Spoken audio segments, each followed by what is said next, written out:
Usually you have to be in that range to get one, and there's no clear-cut one. Yeah. Or are they thinking in their own heads there is one, and they're just hoping he falls to them? That's the question mark. Yeah. And at least win 10 or 11. Yep. The selection. Here we go. With the 15th pick in the 2026 NFL Draft, the Tampa Bay Buccaneers select Ruben Bane. There it is. Let's go. Let's go. Dude, new Tampa Bay Buccaneer, Ruben Bane Jr. out of Miami. Heck of a pick. I like his outfit, man. This guy, you can tell he means business right now. He's not crying. He's got a mean mug on. He's doing his best sap impression. I love it. Oh, you think darkness is your ally? You merely adopted the dark. I was born in it, molded by it. I didn't see the light until I was already a man. By then it was not. Let the games begin.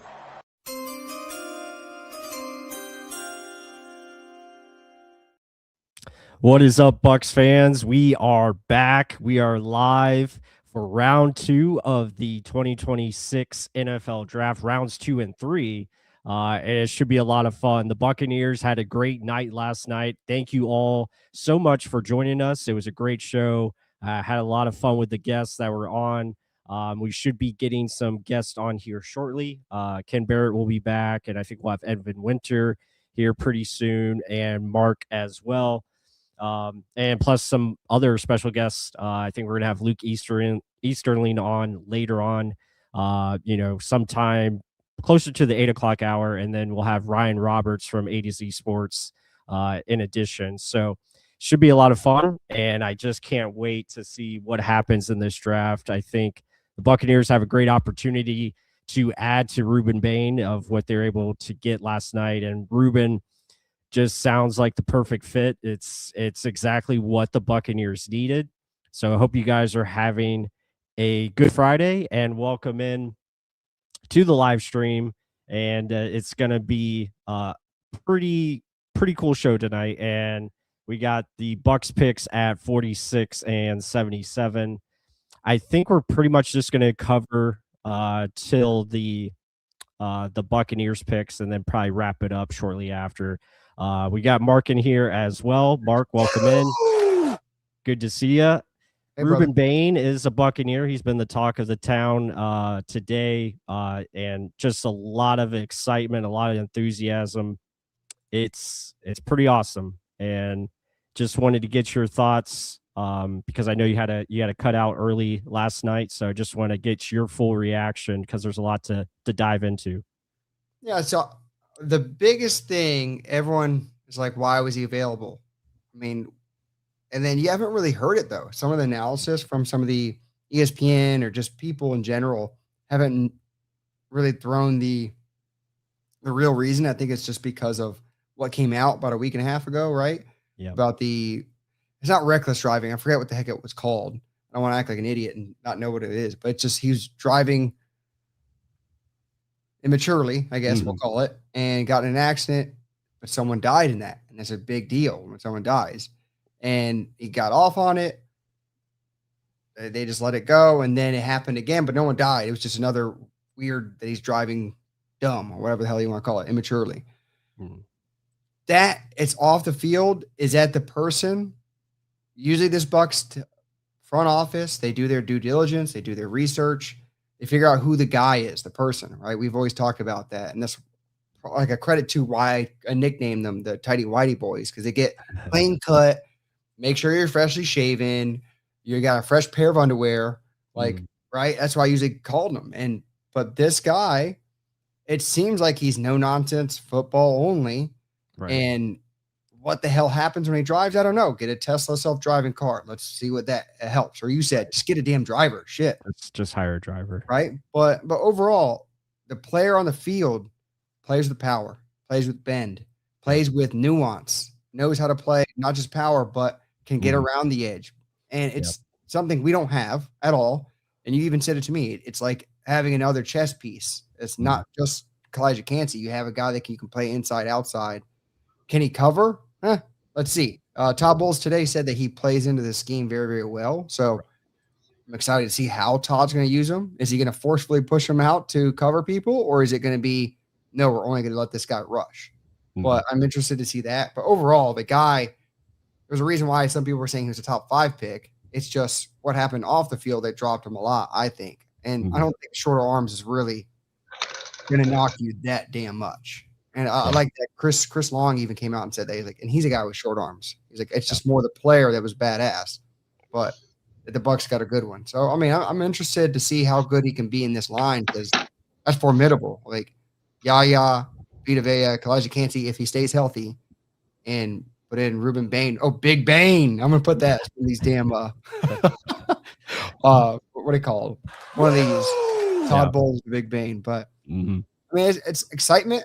Nonetheless, I've seen a lot of people on Twitter feeds is going crazy about it, but I mean, I liked it. I loved it. I see the reasoning and but people can get upset about the off-field stuff. But Ken, what was your reaction? I literally once I left, took a shower to the boy, and after the pick, I passed the hell out. I was excited, tried to start watching video, and then I fell asleep. But no, man. I mean, I think it was exciting in that.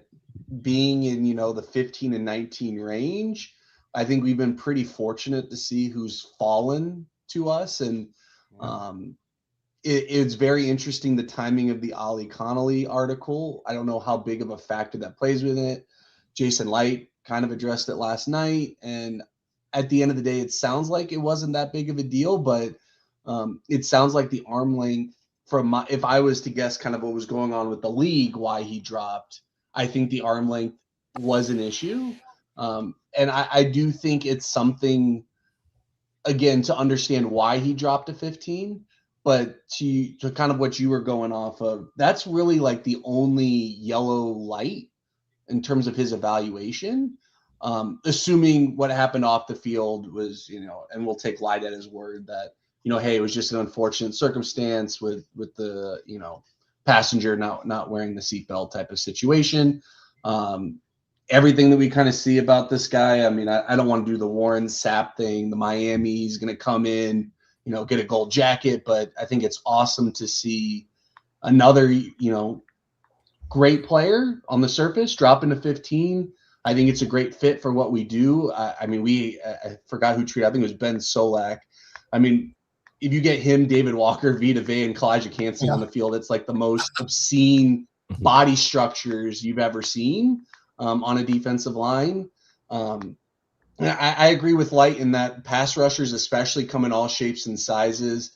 I mean, you got Von Miller, you got Myles Garrett, you got the Watts. Like, edge rusher, can they get to the quarterback? Do they have an arsenal? Do they have, or like Dwight Freeney, do they have a move specifically that kind of gets them there? It sounds like Ruben Bain's got a bag. He's got really good bend, as we all know. The production was there in college. I mean, it goes like against like the Joe Tryon-Sharanka thing. Like, you could build a guy in a lab. Doesn't mean you're going to get the production. Hopefully we see what we get out of Bane. I think it's exciting in that I don't think realistically anyone thought he was going to be there at 15. Yeah. And I think the Bucs did have trade down offers. So I do think they made the right move by picking him, but I'm excited for it because I think we talk about this on this podcast a lot. Need to get there with 4. Yeah. We know Vita can hold his own. Kalijah needs to stay healthy, and we know Yaya will at least get pressures. Yeah. So something's got to give here, assuming they're healthy. Yeah, for sure. And I want to welcome in Evan Winter, A to Z Sports.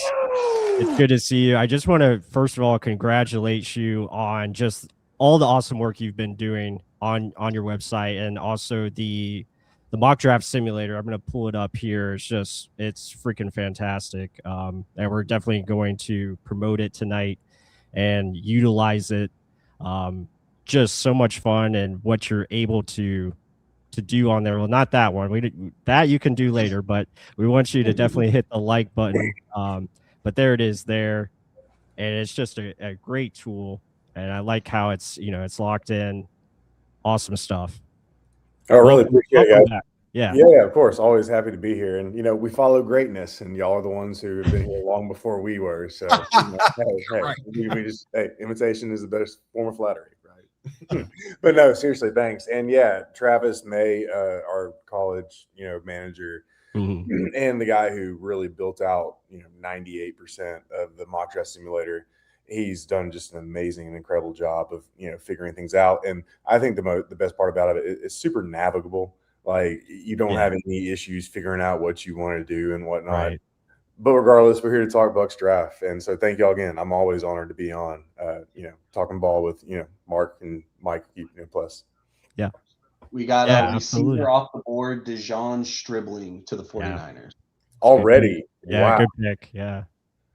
Yeah. It's so wild that just gives more credence to the fact that everybody was saying, once you get to round to like pick 30, 33, it all kind of mashes together in terms of talent. I've seen Dejon Stribling still to this day mocked as late as the 4th round, which doesn't really make a lot of sense when you look at his traits and his production over the last couple of years.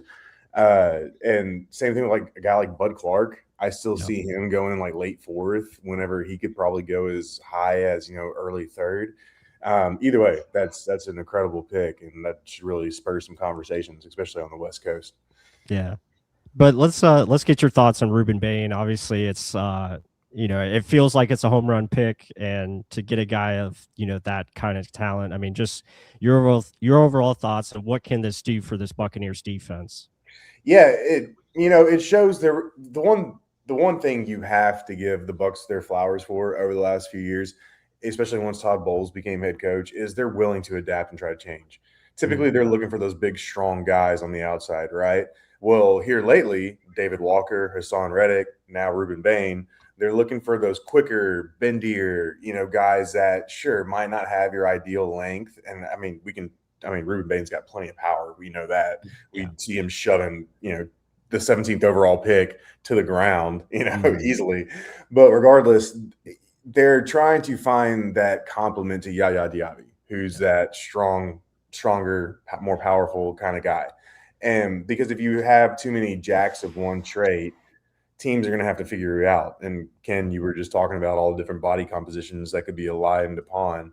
And plus, Ruben Bain also helps the Bucs get nastier, like they said they wanted to do with all this whole entire offseason. I made a joke about it earlier, but there was some truth about it. The NFL might have to find a way to ban A'Shawn Robinson and Ruben Bain from lining up on the same side of the defense, because those are two dickheads that, in a good way, that are going to absolutely try to rip your face off. And so it's going to be as physical as possible. They add that mean streak. I mean, you can see it in Ruben Bain Jr.'s draft video leading up before he walked out on stage. Dude's all business. Regardless, I love the pick. It's the car crash thing is a concern, and there's a little bit of concern that more may come out of that, even though it's more minimal than anything. But still, like, you gotta love the pick regardless, especially because of the value overall. Yeah, for sure.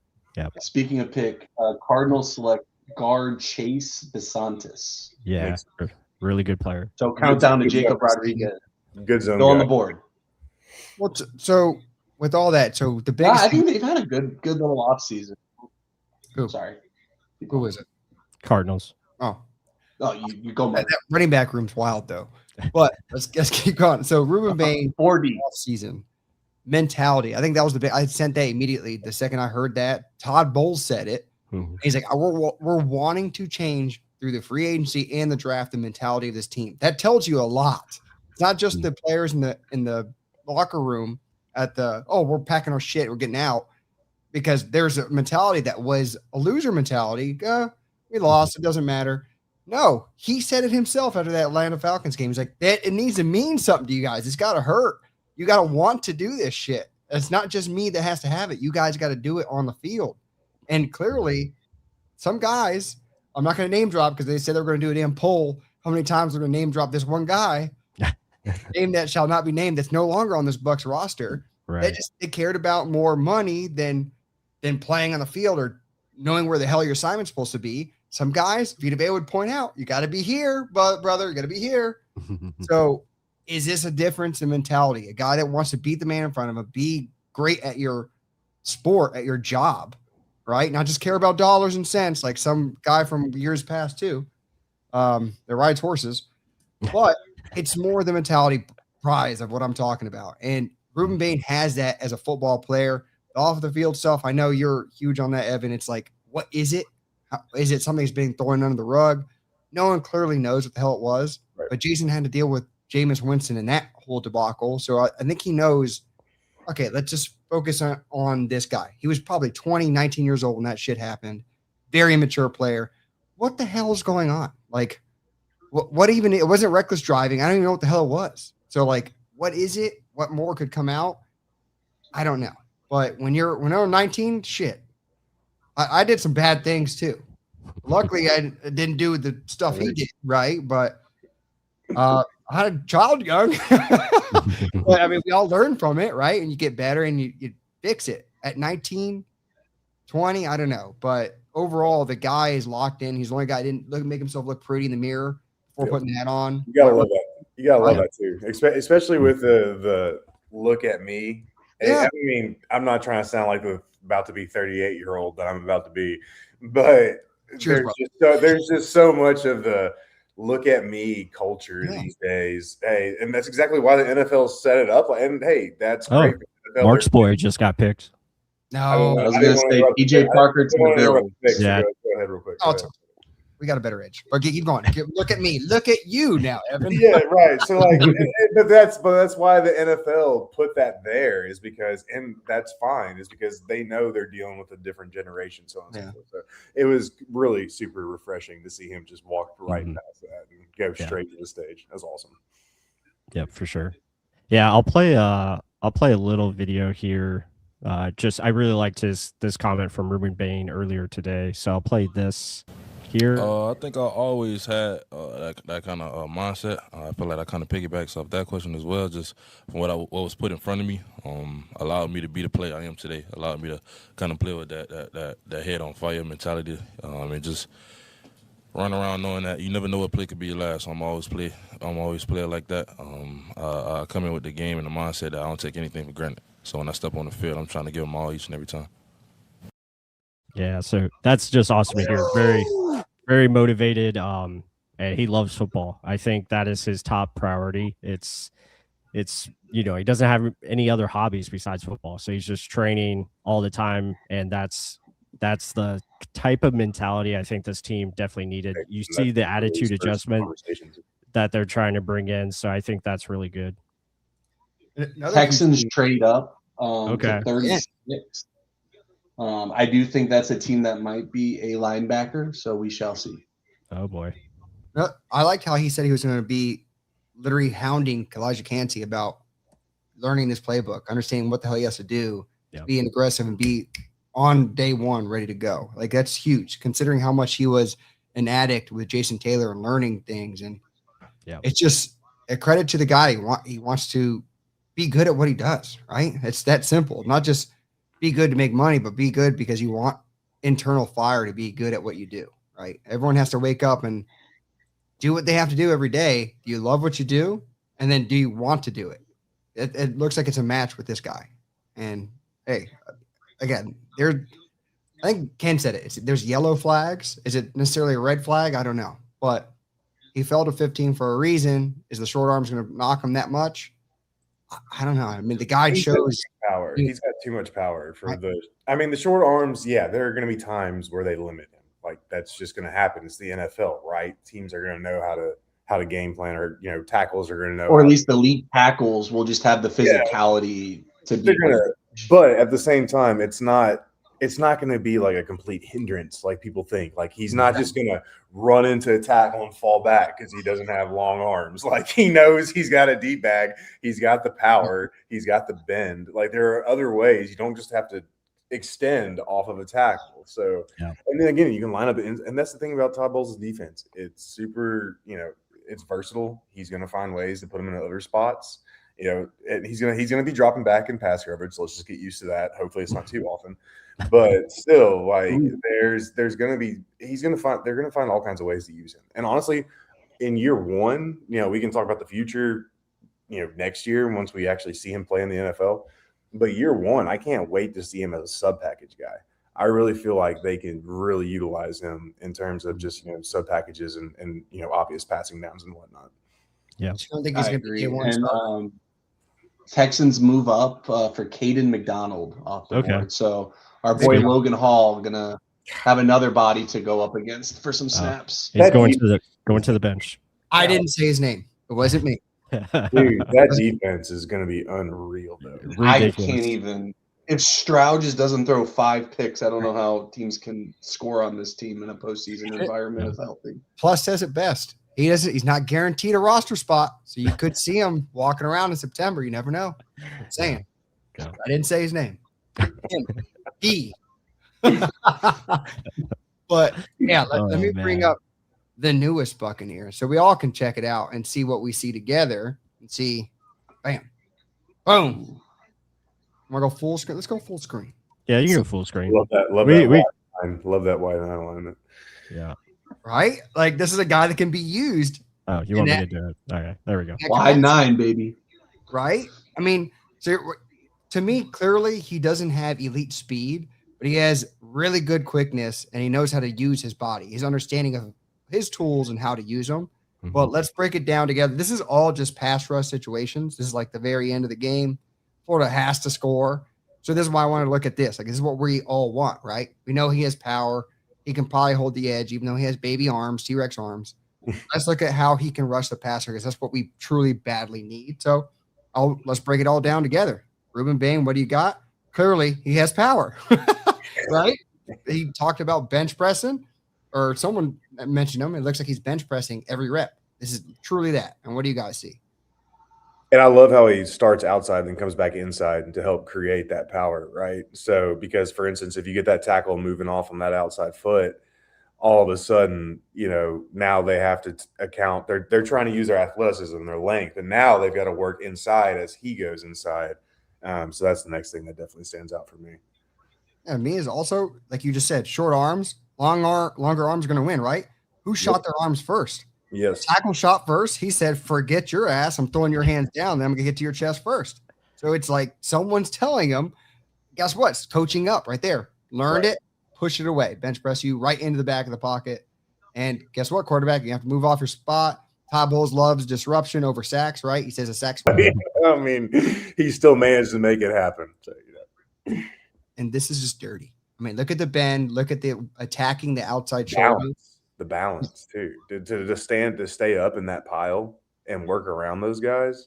I mean, that's wild. Mm-hmm. But look at the fake jab. Look at the arm go. Okay, I'm coming with my power. I just bulldozed you the last rep, right? This is literally the very next play. Let me just throw this arm out there, thinking, oh, nope. So he's throwing his arm out, dip under, plant that foot under, dip, rip, get through.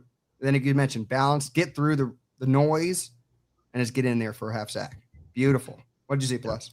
Yeah, no, it's all awesome stuff. I think the biggest attributes that he's going to bring is just his versatility to rush from an outside or inside, alignment. He's going to really be a big bonus in terms of the stunt game. I think that is something that Todd Bowles wants to utilize a lot more. And his ability to set up not only for himself, but set up for others is going to be a huge benefactor for Yaya Diaby, Kalijah Kancey, Vita Vea. Pretty much working in tandem. He really knows how to work with his line mates, and that's a very underrated trait. But you can just see how he can really win with power first. He can get guys off their spot with ease. And if that's something that we've seen time and time again that translates to the next level, it's going to be just awesome to see how he continues to grow, because I think there's still upside to his game that he can develop even more. Well, and to the first snaps that you showed, Mark, he finishes. That's been the biggest problem for any edge rusher over the last since they drafted JTS. Right. Finishing, like he is finishing the plays. Yeah, yeah. You don't get 78 sacks in high school without not finishing. Yeah, so he knows how to get after the quarterback. Right, long arms. Are long arms going to win against this, Ken? Oops. No. I guess you were late. You couldn't get him. And then the way he twists his body too, the legs and hips are staying towards the quarterback. Well, look at the He just position forced he's him. forcing the tackle in. That's an impossible yeah. win. He's literally having to lower. He's turned into a linebacker. He's turned the tackle into a linebacker. Like that's incredible. It's incredible. And look at this hop step. Like in basketball, he literally does a hop to reposition himself. Watch this crap. Little hop. Boom. Then get back into it. That's dirty. The flexibility to do that is And then just core control to control your body through this hop and then bulldoze through. That's good. I mean, people were scared about his 40-yard dash. I don't see him running a 40 here. You're turning the edge. You're getting through strength. You're using your weapons and your tools and tape. Look at him. He's upset that he didn't get the sack. I like that. And look at Messidor didn't finish on that play. Yep. 40 yards. I mean, look for the 10-yard split. Look for the broad defensive linemen and edge rushers. It just blows my mind. It's just crazy. I mean, some of it I can he didn't get a vert. I'm like, well, come on. Yeah, I understand vert is like an explosive thing. Like you get explosive numbers out of that. But how often is he going to be doing that? True. Right. Exactly. It's about that first step and that bend and everything in between. Speaking of bend, look at this. Where is he? He's like 3 yards off the ground. Oops. That's sick. That is, I mean, most tackles are 6'5" and up. That's sick. You can't block that. Right. And that's the thing. He basically shrunk to 4 feet tall right there. and continue the turn. Yeah. Talk about one fluid motion. That's the key thing too. It's not like he had to stop I mean, he rolled right through that edge. I mean, he got chipped too, so it's not like, he had full momentum and everything. Like they had stop, go, kept straight through. Yeah. See, this is where the 40-yard dash comes. I'm telling you guys, it's a 40-yard dash. Colton Hood is off the board, so that's good. I was going to say, Evan Winter, we got our first Tennessee player off the injury. I mean, Jamad McCoy is Will Johnson at this point, and Will Johnson ended up having a pretty good year last year. So. Great. Yeah. I think it's a good pick. Good man corner. Fits what Harbaugh does. They need someone with flow. That's the only thing that gives us relief these days. So here, another one. So you work well off of power, speed. Like I was telling Plus earlier, the guy's got nuance and he understands how to use it all. We've been talking foot in the ground, head fake, toss him to the side. Beautiful. Oh, God, man. Smooth, seamless. And it's fluid. And when you look at it again, we mentioned this, but the supporting cast that he sets, it's going to cause havoc. It really is. Now they just got to shore up the cornerback room, and they'll be pretty good, in pretty good shape, rather, I should say. Yeah, that one. I love his reaction after this play because he's so close. He's won on the edge so many times. Like, oh, chop! He didn't even throw his arms. Fine, I'm just gonna keep going. Muscles their way through. Just misses his. He can't keep getting away with this, right? Literally. Good. That's good. I don't know if this is a thing, but Craig Smith, who helps me with the Bucs on A to Z, he did a Tampa Bane today. Ooh, nice. Pretty good. Yeah. Tampa Bane. I don't know if that was set up elsewhere, but that was the first place I saw it. Big Bane, Bane. Yeah, that was awesome. All those work. All of them work. And I hope they all work because he's a good player. That's what I hope because it shows on tape. And I was excited going through that. And that was just like the final 2-minute drill. Like that was awesome.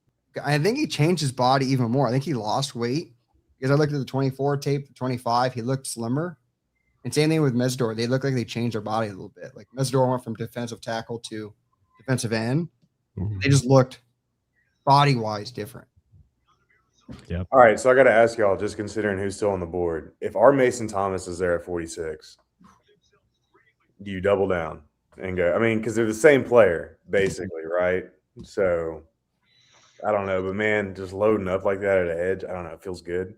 I also feels a bit unnecessary. I don't know. I would love it.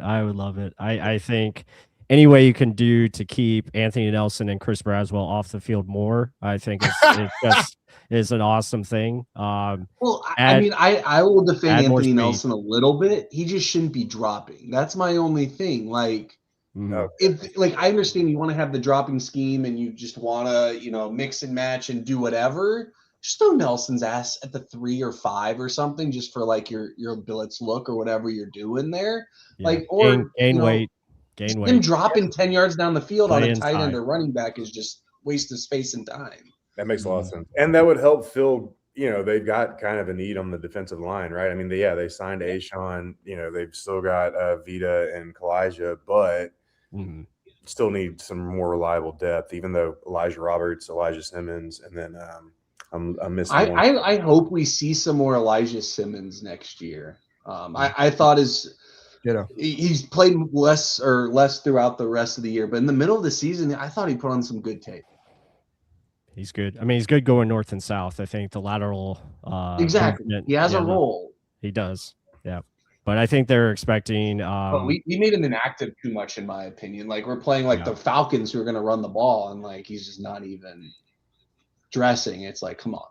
Yeah, I think Jason Jones is have him at the 1 and Vita at the 3 in certain looks, like for certain packages that you see that your opponent's gonna go in. Yeah, very well could. Yeah, I think with David Walker and now Ruben Bain, we've got our bulldogs, so to speak, in pass rush. We've got to keep the Great Danes and the bull mastiffs and Yaya and Anthony. You got to have the balance, right? So that is true. That is true. I think for 46, it's looking like linebacker. I know there's been some talk or discussion about potentially corner. I know Evan, if there's a specific guy, mainly D'Angelo Pons, but potentially could be in play, which I would love because he just brings more dog mentality that they're trying to add. And he's someone that could definitely play, inside or outside, kind of similar to Jacob Parrish. So yeah, they've Josh. Go ahead. No, go ahead.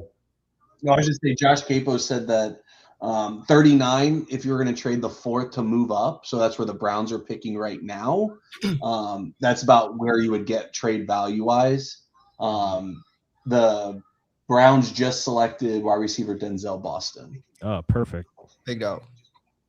Yeah, so we still got linebackers and edges sliding. So yeah. So man, honestly, if CJ Allen, D'Angelo Pons, and Jacob, and I joked about this earlier in our chat, but seriously, in all seriousness, if Jacob Rodriguez, D'Angelo Pons, and CJ Allen are all there at 46, the war room might actually turn into a war room because those are easily the favorite players at those, at that pick.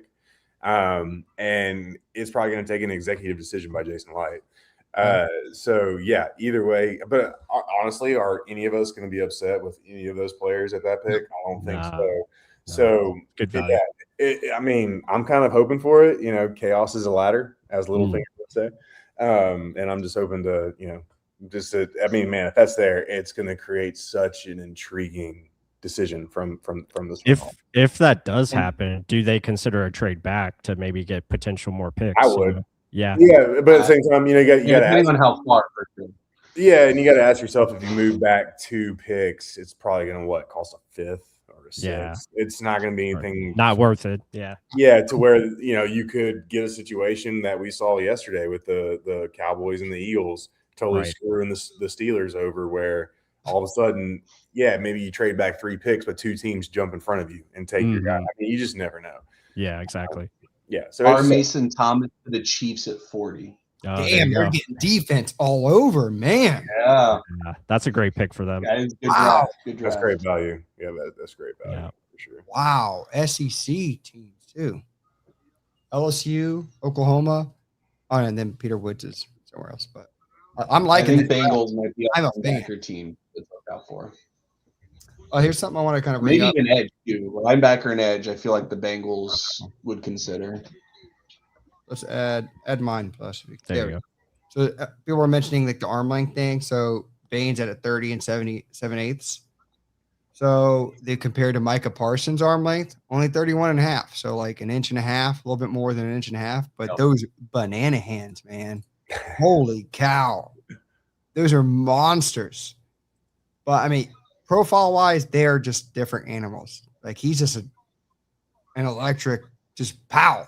Well- Speaking of 40, what was his? Like, his probably ridiculous. Well, it's also important to remember that Bane didn't do any positional drills. He didn't do any workouts. Yeah. So, his athletic profile, we can see it on tape, but the numbers, we just don't have that to, for the hardcore number stuff. So, Cassius Howell to the Bengals. Okay, we'll take that. Really? Damn. We'll take that because the Bengals were one of the the Bengals were one of the teams that were thinking linebacker, and for them to pass, that's obviously that helps us out. And now you get into some of the teams that maybe the Jets at 44 is a team to watch, but other than that, I don't see any others. Good thing we got an edge rusher early. Watch out for the Colts and the trade up for Jake. Yeah, that's the one team. They're right behind us too. Exactly. You also have the Falcons. The Falcons, and I wouldn't sleep on the Panthers either. Yeah, for sure, because they lost Roseboom, and they're definitely their linebackers were so bad. So bad. And that just fits Dan Morgan's profile of the positions that he values. What he might know a little bit about playing linebacker, just a little bit. Just a little bit. A little bit. God, he was one of those mid 2000 Panthers players that just pissed me off every single week. From 2003 to 2018, the Panthers are just like the bane of my existence. Pun intended. Bane. Yeah, me and Mark always were talking about the Bucs. They should have had Kuechly and Levante David that year. They could have had him play. It's the only thing I'll never forgive Schiano and Dominic for. Oh my God. That would have been insane. They literally drafted, I can tell you this with certainty, they drafted Barron for the sole purposes of Jimmy Graham. And he couldn't cover. Yeah, he couldn't do it. Yeah.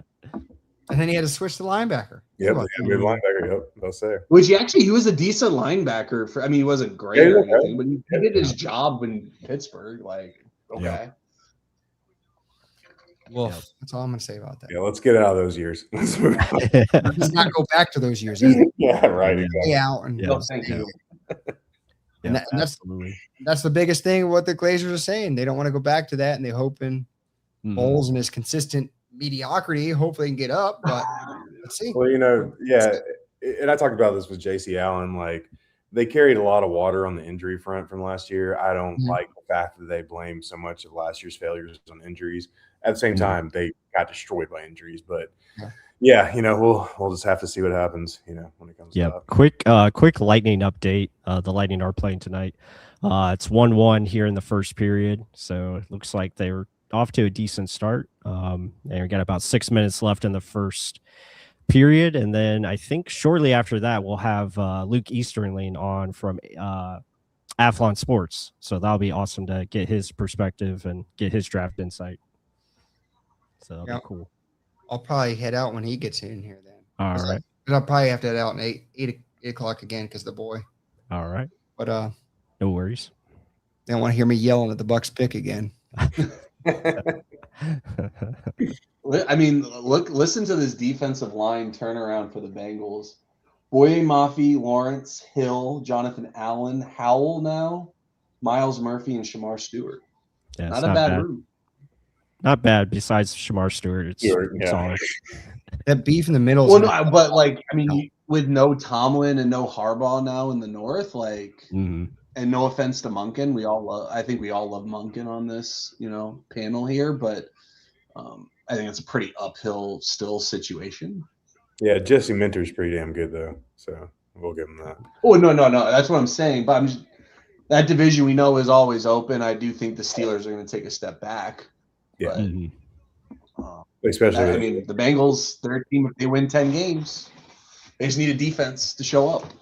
Yeah, especially with A-Rod coming back. Well, depending on what the Steelers do. Them losing out on the Kyle Lemon yesterday, but I think I can't ever say his last name right, but the kid out of Arizona State, the tackle, I think he's a better pick. So maybe that entices A-Rod to come back, but I think he's back for one more year. Yeah. We got a division alert. The Saints have selected defensive tackle Christian Miller. Oh, good pick. Oh, good pick. That was. Yeah, I liked him more and more. I looked into him. Mm-hmm. Yep. Yeah, and hey, just a heads up, I'll have to head off probably around the Bucs and pick myself. So okay, yeah, no worries. We appreciate you joining in. It's good to see you. It's been a while. So always, I'm always Sorry, go But ahead. you're putting in the great work, man. So it's worth it. Well, and just on a personal note, that's one thing I'm definitely trying to adjust over these next 6 months is become more front facing and things like that. So yeah, I know I'm not the most presentable person, but y'all. We disagree. People But don't want to see, but it's one of those. It's a wholesome voice though. It's like soothing.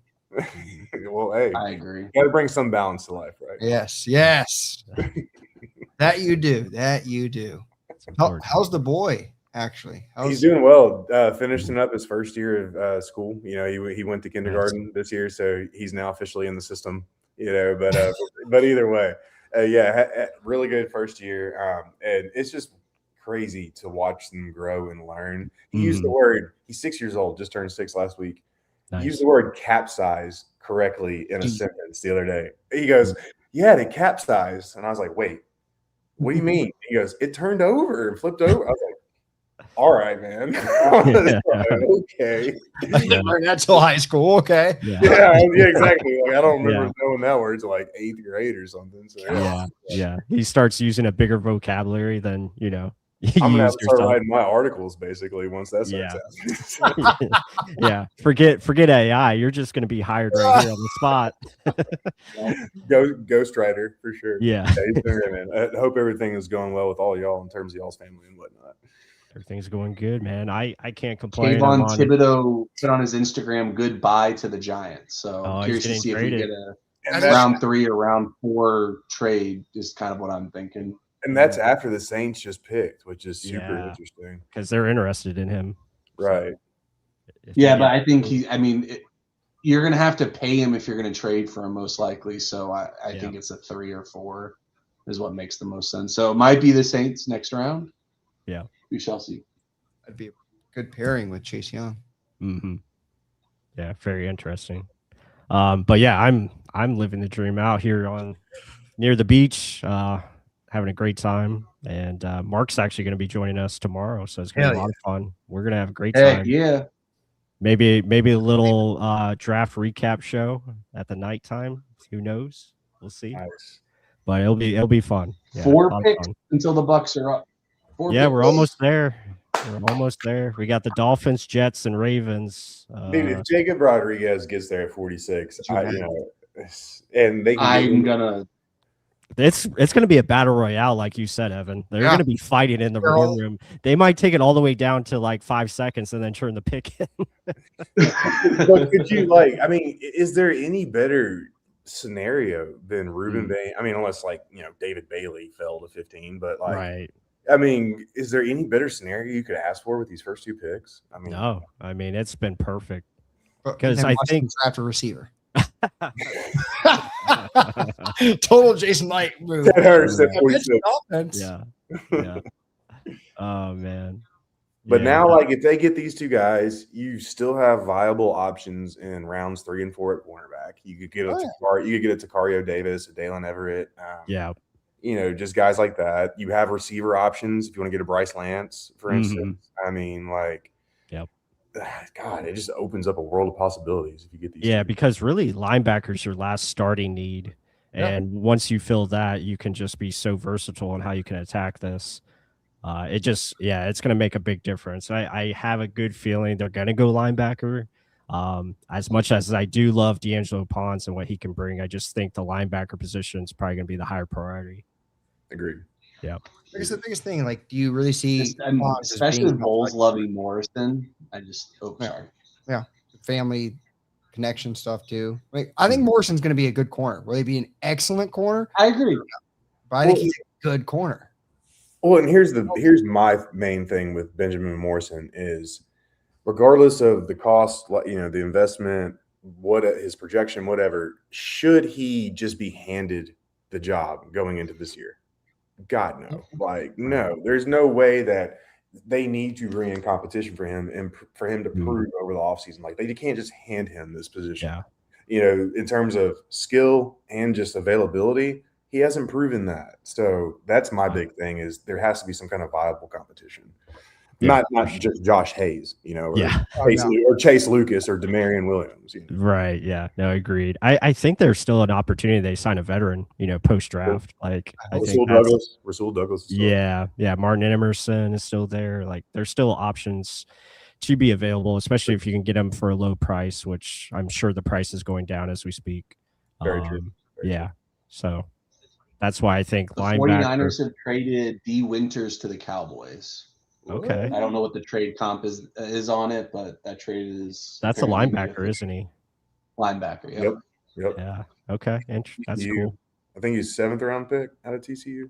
I know he came out of TCU. I think he's 7th round pick. Mm-hmm. Very good. Cowboys are unorthodox draft for them so far. Yep. They usually don't make these kinds of moves. I liked how. Oh, fuck. Jacob Rodriguez off the board to the Dolphins. There you go. All right. Well, it makes it a little easier. I think if CJ Allen's available, that's probably going to be the guy. Makes sense. Zach Allen, Dolphins linebacker, Texas Tech, shorter guy, underrated. Jacob Rodriguez, basically the same mold. That's a hell of a linebacker room with him and Jalen Brooks. Jordan Brooks. Jalen Brooks. I was thinking Jalen. Hey, I almost said Jordan Tyson. We kind of saved each other there. Thank you. But I mean, the bigger tell is if they don't take a linebacker, because you would think they probably did want J-Rod. So do you go to the next linebacker, or is that next? You know how he always says the little tranche of players? Yeah. If they don't take a linebacker, clearly it means like, well, that's not the guy we wanted. We wanted someone else. Yeah. Do they feel confident enough that like Josiah Trotter could fall to 77? I mean, that's a long way. So I'm about to say, I just got a message. They could take Trotter over Allen. He's there. All right. Yeah. Literally just got that message. Yeah, I like Trotter a lot. I think his run instincts, plus he's very young, and I think the room to grow, the potential is there. I think the athleticism is good enough. It's not great, but I think it is good enough. He's an excellent blitzer, so that makes a lot of sense. He does love to blitz. So, yeah, it could be a possibility. Yeah, his biggest issues are pass coverage, right? Can't really figure out zone too well. So, but that can be coached up, especially in the system. So it's not like, a trait that is intangible that, you're born with or whatever. So, and Lions trading 50 and 128 to the Jets for 44. They might want CJ Allen. Yeah, that could cause a problem. Damn. Or even just Trotter. Lions love their heat-seeking missiles at linebacker. Yeah. And they're looking at their linebackers right now. Malcolm Rodriguez, who is solid. Obviously they got Jack Campbell and then Derek Barnes, who's been good but hurt. Yeah. Right. They're also in an interesting situation with Campbell with not being probably picking. I mean, I think they picked it up, but I don't think they want to pay him. The 5th-year option is like 20-something million. For that 5th year, so I'm curious what happens there. Did they pick it up? I don't think they did. I just know the number is like 22 mil. Yeah, and that's why they're pretty much like on the fence about it. Sorry, hold on, let me put my getting buzzed. Yeah, right. We need you now. No, they haven't officially picked it up. Now. This is why I said, man, get me on at 7:00. Yeah, absolutely. Once the shit gets going, I don't know where I'm going to get pulled. So right. The stash was taken. Elite Instincts. We could have used that. They relayed Mike Tyson as a comparison. Wow. Interesting. Mike Tyson. Why? Because the punch out, I'm assuming? Could be. Well, and then I think, and then Light's comparison, last night he said Mike Tyson had short arms too. So I think Mike Tyson just might be a buzzword right now with the Bucs. Yep. Damn. Well, Pons, Allen, and Trotter are probably who I would say at 46 at this point. Okay. No specific order. Right. Those 3 guys. Jacob Rodriguez has an elite neck. Well, man, his backstory is so cool, and now that they've got their fiery guys and Ashawn and Ruben, they can use that quiet, just, hey, my on-field play, type leader is going to prove everything. And I mean, dude, he was a Heisman finalist, top 5 as an off-ball linebacker. Yeah. Like that is crazy in this day and good. age. Yeah, so it's just he would have been such a good pick. Oh yeah, Lions selected edge Derek Moore from Michigan. really? Oh, That okay. That's another. And also D. Winters was traded for a 5th. Interesting. Yeah, I looked up. He was a 6th-round pick, so that's a good trade for the 49ers. Yeah, for sure. Yeah. Well, we got one before us. Let's see. One more. See. I mean, the Ravens are just going to take whoever they think is BPA. It could be McCoy. That's just how it could be Allen. Like, it's just how they operate. Yeah, Ravens are a complete wild card. This 100% would drive people crazy. Kyle Lewis in the 2nd round. I would say he's not going to get picked. I've been told he's not a fit for their defense. That's what. Yeah, I mean, he's playing to be the best fit at slot corner. I mean, I would rather see Tyke back at slot corner at this point than mess with that room. Yeah, I mean, you take him at like 116 or something. Sure, whatever. But yeah, like rounds 2 and 3. Yeah, So, someone's going to reach. Yeah, right. Exactly. 100%. I'm not going to name drop the guy I want. Plus, he's going to be pissed. LSU's LSU's got some I'm potential. gonna call real quick. Let me get, and this might be related to this, but let me get. Uh-oh. Take it. Hopefully, he unmutes his message. But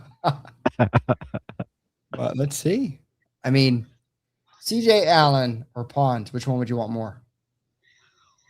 I mean, for me, I think it would be either Allen or just Josiah Trotter. I do like Trotter as much as I do like Allen. I think Allen's leadership and just his intangibles and what he can bring and the tenacity that he played at Georgia, I think makes a lot of sense. Also, the scheme fit is very similar to Todd Bowles. And what he can bring as a Mike and what he can bring as a blitzer, I think, is something that they're going to be interested in. And he's a good player. I mean,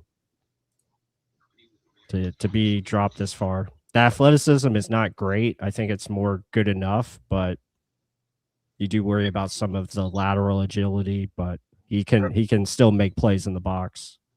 I mean, Bucs on the clock. Ravens select Zion Young. Okay. Good. That's a Ravens player. That is a Ravens player. Wild card players. Jared McCoy, Jamad McCoy, coming off of his injury.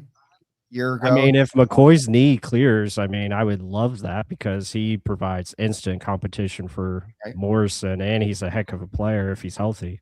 And then Anthony Hill. We didn't mention him as linebacker, but he is a very athletic, young 20-year-old linebacker. We can't take him. I already said he's worse than Devin White on the stream last night. So that's we can't do it.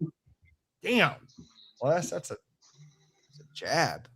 Mm-hmm. I was just saying those are 2 outliers. So you never know. Like, I mean, even Jason Light kind of dropped it. He's like, oh, well, Todd can scheme up things for younger linebackers. Yeah.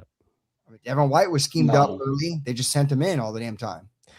The problem with Anthony Hill, he hates contact, and you gotta love contact. Trotter or Allen love contact, so I'd rather get a guy that actually wants to get off blocks and make plays. I'd say Trotter loves contact more than Allen. Yeah, I mean, he's just physical, man. He loves to throw guys off. He knows how to dip and get under. He's very fluid in how he sheds blocks. So, yeah, I love the upside. Only 20 years old, NFL background as well. And, D'Angelo Pons, I think, would be another great pick. So the call was related to this. I would expect Trotter at this pick. There you go. All right. There you go. That's what Garrett just tweeted or texted me. So I'm assuming he saw it somewhere. Almost traded back with Pittsburgh, but it's looking like Trotter. With Pittsburgh. Oh, apparently JCA tweeted that it's Trotter. There you go. Oh, plus kids. There you go. I love it. Woo! Well, let's wait for official. Yeah. Let's not get too excited just yet. I think that's a great pick. I love the upside, and I think it makes a lot of sense. So yeah, they can coach up the coverage deficiencies. They have Alex Anzalone right now for 2 years. Yeah. And I think what this does, it allows Sarasier Dennis or even Christian Roseboom to be that third linebacker or fourth linebacker. Helps your special teams, most importantly. Yeah, this is going to be great. For sure. Yep. Plays like a bat out of hell. He blitzes so well. I mean, he is a ultimate blitzer, and that's something that they want. So, yep, I like it. Well, cool guys. Well, hey, I got to hop off. I really appreciate y'all having me on. We appreciate you, man. Yeah, definitely. I'd love to hop back on tomorrow as well because, obviously hours are flexible and whatnot. So, yeah. We'll definitely keep you posted. If we do a recap show, we'll definitely send out a link and we'll do it again. All right. Sounds good. Y'all take it easy. Always great to see you. Love you, Ken. Yep. Yeah, man. Love you too. Yep. See y'all. Yeah. Yep. See ya. Let's make it sure it's official. Mhm. But if that is, Yep. Back to back, filling holes, filling needs. Yep. I will say, holes I think Rodriguez was one though. That's the only thing about it.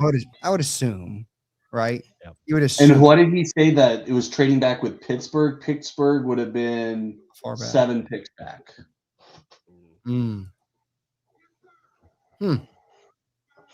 I would imagine like a 5 or something. Yeah, it's not that far back. Team needs. I guess the Falcons kind of need. Colts need a linebacker. That's why. I mean, scheme fit. Yes, I'm going to say that. That's an easy answer. Yes, downhill linebacker, man to man is good. Coverage and zone. Well, that's why, like you just said, like use the scheme to help out. Use Anzalone to cover more space. Pick is in. Let's see. Oh, sorry about that. There you go.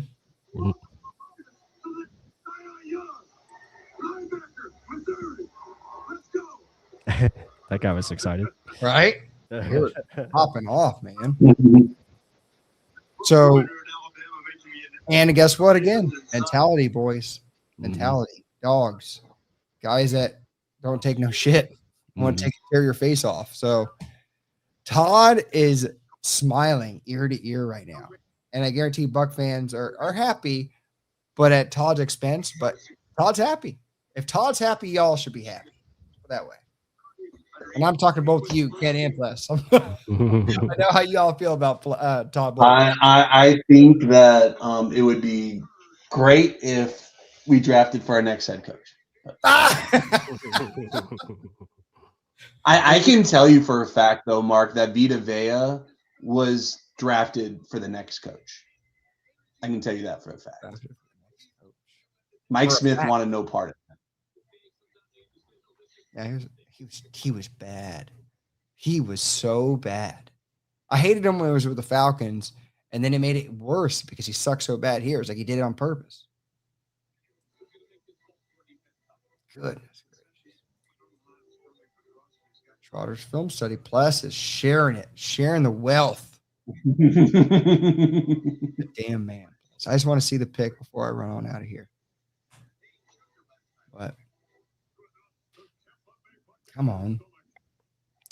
Yeah, I think you have to be excited about this if you're a Bucs fan. I think, like as Bud Cannibalist says, I'm happy. I think it's good because you get your edge and linebacker, 2 most important needs for this team, and you get very good quality along with upside at both positions. I think that's what the Bucs were looking for, someone that can bring more just in terms of not only for 2026 but beyond, and that's going to be the most important thing. And Rondé Barber is announcing. Ooh. How far off am I? Oh, there it is. Okay.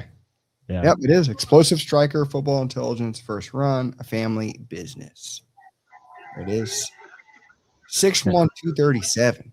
And Mark, I would say if you could just maybe mute that because we don't want to get copyrighted. That's not me. Oh, or Ken. Done. Okay. Done. I just turned it on for this pick. Sorry. Oh, okay. No, it's all good. I just don't want to. YouTube is very picky about that. Yeah. We might still get copyrighted for showing Bane film, so it might be all okay. I mean, if you want to play it, you can play it. You know what's funny? I heard on the Joe Rogan podcast that if you just hum a song, they'll ding you on that. Yeah. It's unbelievable. Unbelievable. But hype train is real. Yep. Hype train is 100% real. It is. And you talk about measurables, it's complete opposite from Ruben Bain Jr. because this guy has all the tools at basically 6'2", 237 pounds, getting bigger at the linebacker position, 32-inch arm length, which is really good, 10-inch hands that allows you to shed those blocks, 77-inch wingspan, really good. I think he's going to be a good fit for what the Bucs want to do. Here's his profile page. Again, didn't really test. He didn't do any 40s. Played at West Virginia for a couple years. He did miss a season with a leg injury, but he was freshman All-American in 2024. 2025, he's first team All-SEC. So the guy has really good skills, and the comparison, I think, is a perfect comp to Nick Bolton. That is something that fits the Buccaneers. And an alpha type of energy, that's what you need. It makes a lot of sense from that aspect. Mentality, boys. Mentality is the biggest thing. You're getting away from it doesn't matter that much to guys that literally, that's all they know, right? Yep. This guy brought up, same with Winfield, went to Benjamin Morrison, another name, Trotter. So it's like just getting those guys, it's in the lineage, it's what they were born to do, what they want to do. It's not just a job. It's like almost like their identity. But I mean, attacking style is coming back. I will say that. Yeah. Got bigger, got faster, pushes Servassier out, I would assume. Yep. And I mean, shit. The defense, besides having more depth at corner, is pretty much you have everything you need. Maybe you need another defensive tackle, but what do you got from Jason Jones and Elijah Simmons? I mean, you got your 5 tech and Elijah Roberts. You got edge now and a rotation. That's the best thing I love about it with Ruben Bain, Yaya, David Walker, and Muhammad. Like it's looking like a dangerous defense. I'm excited for Todd Bowles and this whole team. Do they address anything on the offense in the third round? That was a question. Yeah, I think really you can just continue to go BPA now. I think you filled your needs and you added impact players at the same time. So now you can go explore different avenues, whether that's receiver at 77, whether that's offensive line, whether that's tight end, because we know they want a tight end with all the people that they met with. Oh, we're just doing our due diligence. But no, I think you want a tight end. So that could be an option that becomes available because we really haven't seen. Yeah, there's only been one tight end selected so far. So pretty much there's a lot of depth there available. It's just a really big drop off. It is a drop off from Sadiq, but there's still a lot of talent that could come in and fill a role. If like who's the kid for like Eli Stowers, like if he's available at 77. Like, I think that would be a cool pick. You look at Oscar Delp, I know has got a lot of mention. Sam Roush, I love that guy. I think he's a Cade Otton clone with more athleticism, and he's got the size, too, to match. So, yeah, I would love any of those kind of players. But in reality, Buck fans should be very happy with this draft so far. This is something you mentioned, like you and I. Like, it's good. I think there's backer back to back. Damn. Like, to me, it's already almost a home run. Right. And if you're adding to it, holy shit. Like, right. There's going to be some pushback, I think, Mark and Ken, with the Josiah Trotter selection, just because they look at Rodriguez. Well, that too, but also there's going to be pushback because they're going to look at the coverage grades from PFF and they're going to say, this guy can't cover, this guy can't do this guy can't do that. Instead, they don't focus on what he can. Well, we're also talking about the same fan base, Mark, that complained when we traded a 4 for Tristan Wirfs. Yeah, traded a 4 for Gronk. We complained too at the time. we don't know. I mean, the Dolphins moved back from their original pick and wound up getting J-Rod. Like, we don't know that they had the ammunition to go up, or hey, that they felt that hey, we moved back and we could have moved up if needed, but I don't know much about Trotter. Obviously, the family lineage. Bowles and Light both enjoyed drafting the sons of, former great players. Yeah. So I think that I think he's better than his brother. So that at least I know that. Yeah. I'm not going to sit and act like I watched a lot of Mizzou tape. But really from this end, I trust y'all. It sounds like we got probably maybe a player that's maybe not as good as Devin White in his prime, but like we have that role. And I would say that Bulls' defense has struggled without a linebacker to kind of fill in that role. So I'm curious to see how this looks come September. And that's huge considering look what Jeremy just said. So what up, fellas? I liked Allen better, but I'm cool with the pick. So think about that. That's something I kind of said earlier. What if because J-Rod was gone, they just move off the linebacker, but they stayed on linebacker and took Trotter over Allen. Yeah. Because I think it was what you guys said, J-Rod, Trotter, and Pons, right? Mm-hmm. And they said, oh, no, J-Rod, Allen, and Pons. And they said, no, J-Rod's gone, but we're still going to go with Trotter because I think it's just they got their guy that knows how to cover and Anzalone. Yeah. They wanted that downhill blitzing linebacker that gets through people, not just goes around people. And that's what Trotter is. Like I when you look at his tape, I even said it earlier. Like Allen, he takes on guys, but he likes to overlay them more or go around them. Trotter's like, no, I'm going to hold your ass up and look through you, or I'm going to go through you. It's going to be one of those two options. And I think that's what they're looking for. Yep. And like I just said, like get that blitzer because Devin White did that nonstop. No, they asked Levante to do it, and it showed. That's not what his bread and butter was, right? Yep. Get a guy that can do it. Get a guy that can cover. Mix and match. Let's see what happens. And hey, maybe Todd said, "I need this. I need this, guys. My job's on the line." So, and I understand those picks. We have a division update. The Falcons have drafted the brother of AJ Terrell. Avion. Terrell. Yeah, Avion Terrell. That's a good player. Oh, brothers at the corners. Yeah. I mean, just look at this play right here. The guy jumps over the running back to get to the quarterback. I mean, he's committed. I mean, once he does it, he's committed full-fledged. Whatever it takes. Yep, whatever it takes. But he's a dog. I mean, and how he plays the run, you can see him just shed through, offensive linemen and finds a way to get to the running back, make the tackle. And again, I think the stuff with like in the open space, that's stuff that can be developed. I think he's not terrible in that regard. Like when he sees it, he hits it very well. The good click and close ability to get downhill. You see this here, just recognizing the screen and being able to get by that offensive lineman. That's very important. Seeing and then brings pop to it as well, when he's able to hit and flow through. So go back on that one. Just rewind a little bit. Look how he's going through the trash, not just trying to be scared and lay it. Like he just, right here. There's trash in the way. How am I going to get through this? I'm going through it. Right. Forget falling back or playing soft. Yep.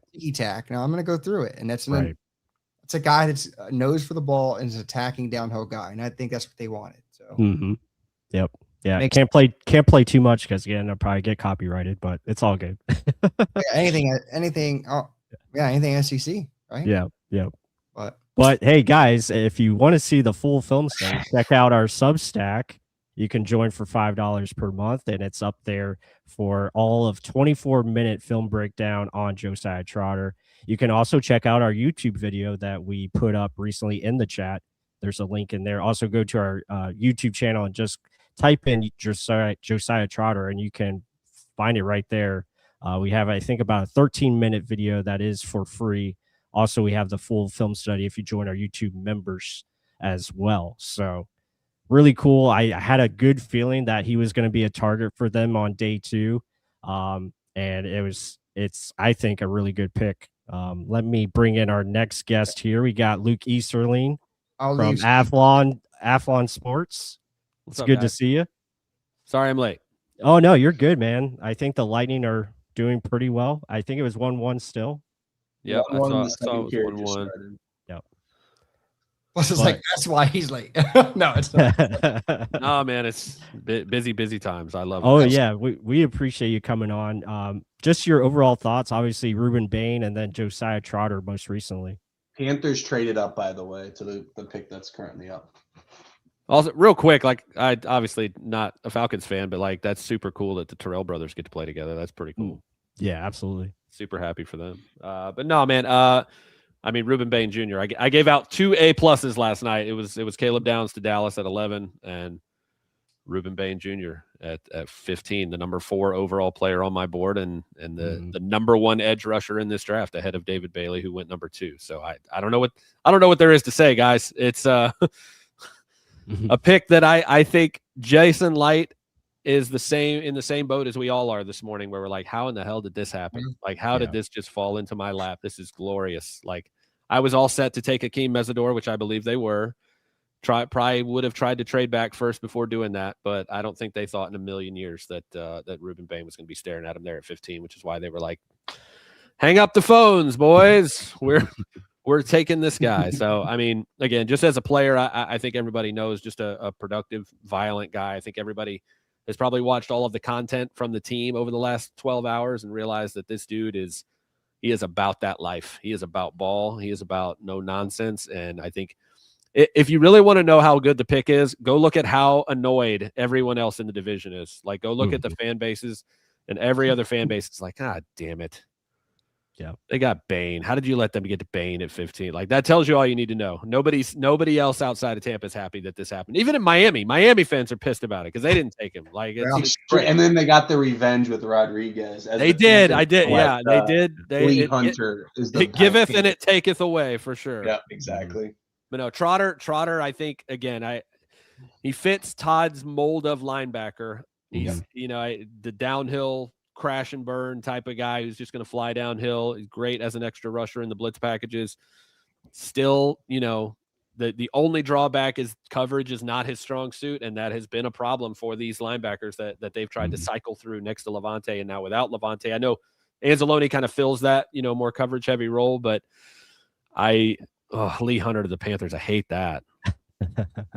That sucks. I'm not happy about that at all. But again, Trotter is a fit. It makes sense. I had it all like 6 linebackers kind of clustered in that area. He was near the bottom of that group. I'm kind of surprised they went with him over CJ Allen, but that's, again, so much of our conjecture when we actually find out how these teams feel about him. I mean, they didn't take CJ Allen, but nobody else has either. So right, exactly. They were heavily connected to Trotter throughout the process. He's 20 years old, guys. Like, he's young, and that's something that I think, Jason, if you look back, whether they worked out or not, Ronald Jones was 20, Jordan Whitehead was 20. They pay attention. Jason can talk all day long in both directions about how age isn't a consideration. I think that's bullshit. I think it is. Yeah, agreed. Yep. I mean, 21. Those types of positions too. We're talking running back and linebacker. Those bodies get beat up. Yeah. Getting that extra year or two, I'm sure, is a good competitive advantage. He's going to be up for his second contract at a younger age than Akeem Mesidor is today. So yeah. I thought it was hilarious he went to the Chargers, by the way, because the other defensive end on the other side for the next 5 years is Tuli Tuipulotu, who's 23, and he's played 3 years in the league. He's going to get a contract extension this year at 23, and his new rookie teammate is 2 years older than he is. It's so great. Right. Yeah. And also, they have Khalil Mack. So, obviously he's probably going to be, retiring, soon. And just, like your point, adding 21 Ruben Bane Jr., who's going to be 22 by the start of the season. And then Josiah Trotter probably, I think, is going to be 21 by the season. So just adding those two, not just the impact that they can provide for 2026, but it's also what they can do beyond that. And I think that, the ceiling is still there for both of those players to continue to grow, get better. And that's what I was mentioning before you jumped on here, Luke, is like, a lot of people are probably going to push back on the Trotter selection because they're going to look at the PFF scores and coverage and be like, well, this guy can't cover. He can't do this. He can't do that. But you also have to look at what he can do on the field in terms of what they want from him, in terms of the scheme and how he blitzes, which I think is his best trait, and how he attacks downhill. Very aggressive player downhill. So really it's just about fixing and getting those eyes a little bit more disciplined and his feel behind. And that's going to take time and experience. But that's why you have like a guy like Alex Anzalone to kind of mold him and teach him some ways, because that is your cover linebacker right now, who's going to probably play more nickel. And I think we probably will see like Tyke Smith go into like that next, maybe he's like your other nickel linebacker at times. If they do get another, safety or corner that's kind of versatile. So that really brings me to like my next point. Like, where do you see, I mean, really the Bucs can attack anywhere they want now, because you got the two biggest needs. Like, what is like, I guess, your next object here as far as trying to fill the rest of this draft out? I think I have a hard time prioritizing either defensive line or the secondary. If you can find, at that pick, I would have considered Lee Hunter. I would have been, super fine with that because of what he brings. Yeah.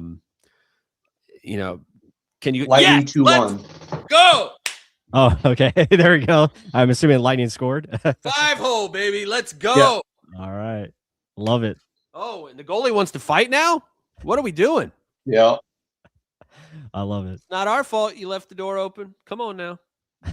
Sorry, guys. I try to keep it together as a Bucs fan, and as a hockey fan, I can't. I don't. Like, I'm just hockey playoffs. I'm a complete idiot hockey fan. I allow myself that because I try to contain the football side of things. That's awesome, Luke. Beautiful. I love it. Shot. Look at that. Hagel. I think that's Hagel, 38. It is. Hagel's on a heater, man. Let's go. He's taken over, man. He is, I think, one of the great leaders on this team as well, and what he's able to do really sets the tone for them. So that's big time. D'Angelo Pons off the board to the Jets. The goalie just punched Cooch in the ribs, like as he skated by. That's why everybody. Oh, okay. It's not our fault. Don't be mad at us. But yeah, defensive line again. I think they need.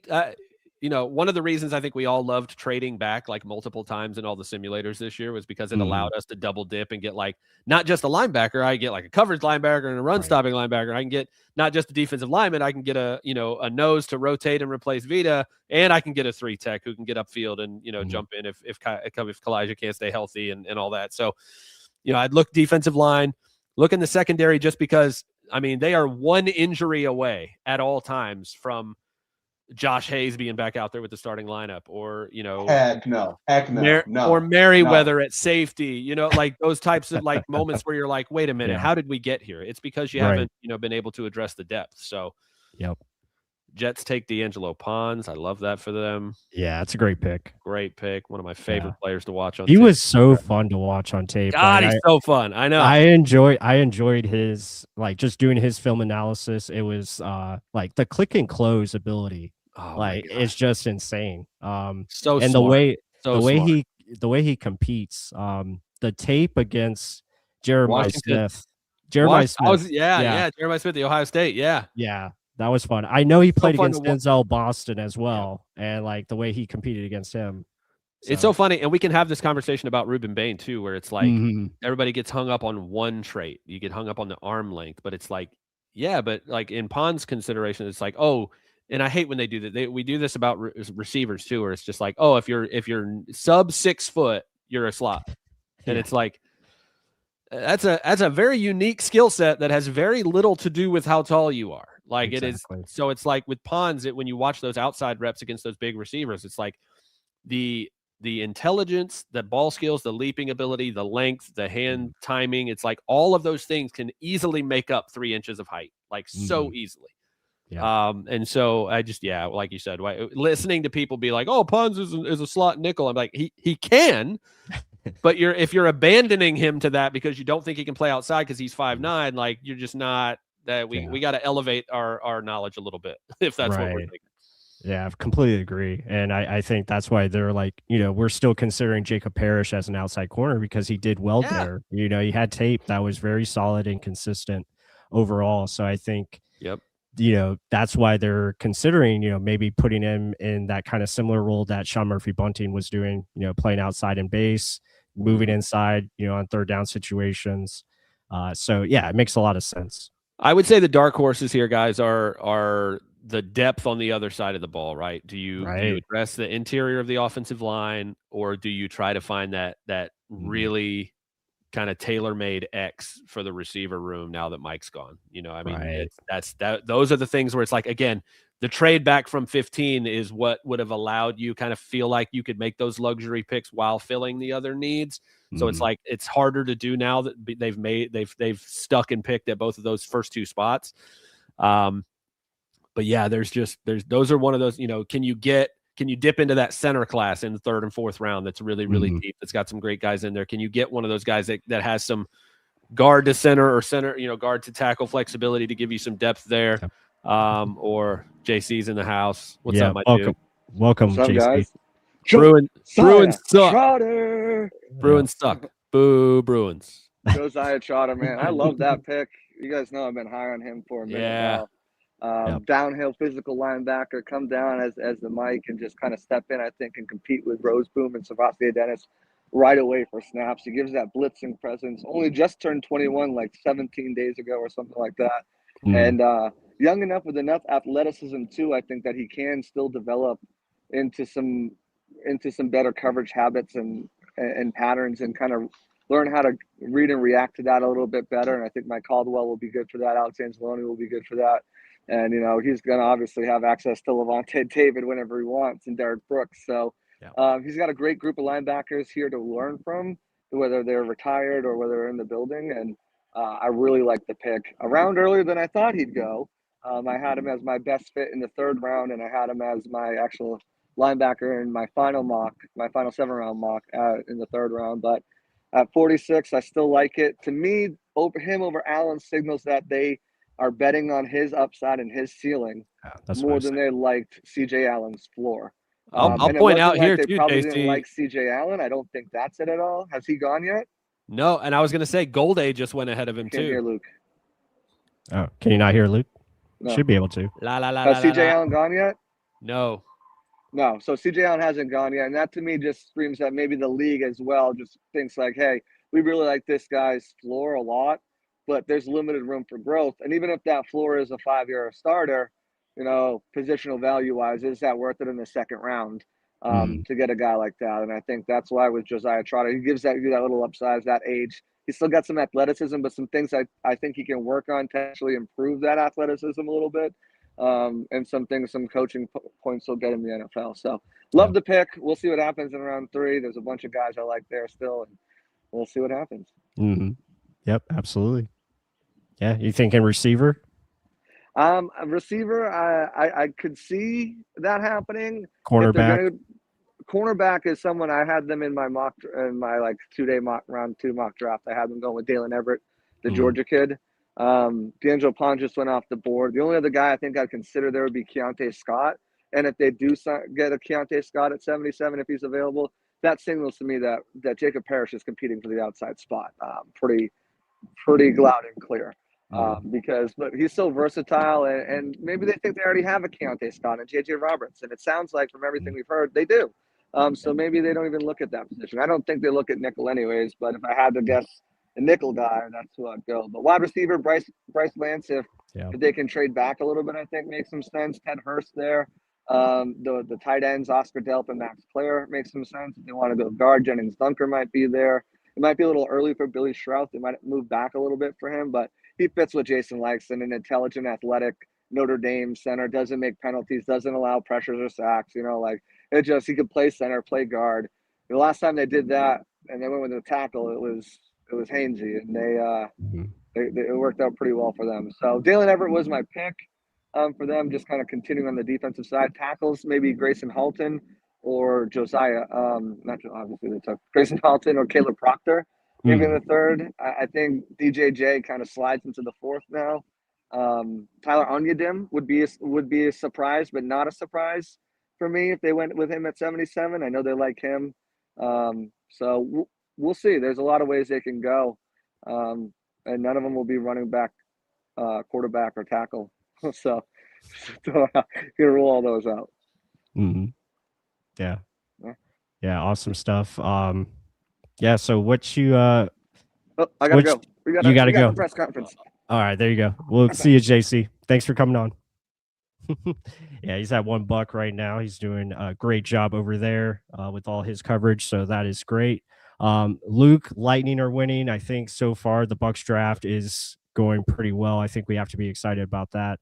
What else? What else you got going on? I know you've been just a lot of stuff happening at Athlon Sports. I really enjoyed the magazine as well. I got to read that. Appreciate it, man. Yeah, really good stuff. I always seem to get one of those every year. I've been just really into the draft at a young age, and it just continues to grow. It seems like it gets bigger and bigger every year, and yeah, it's a lot of fun.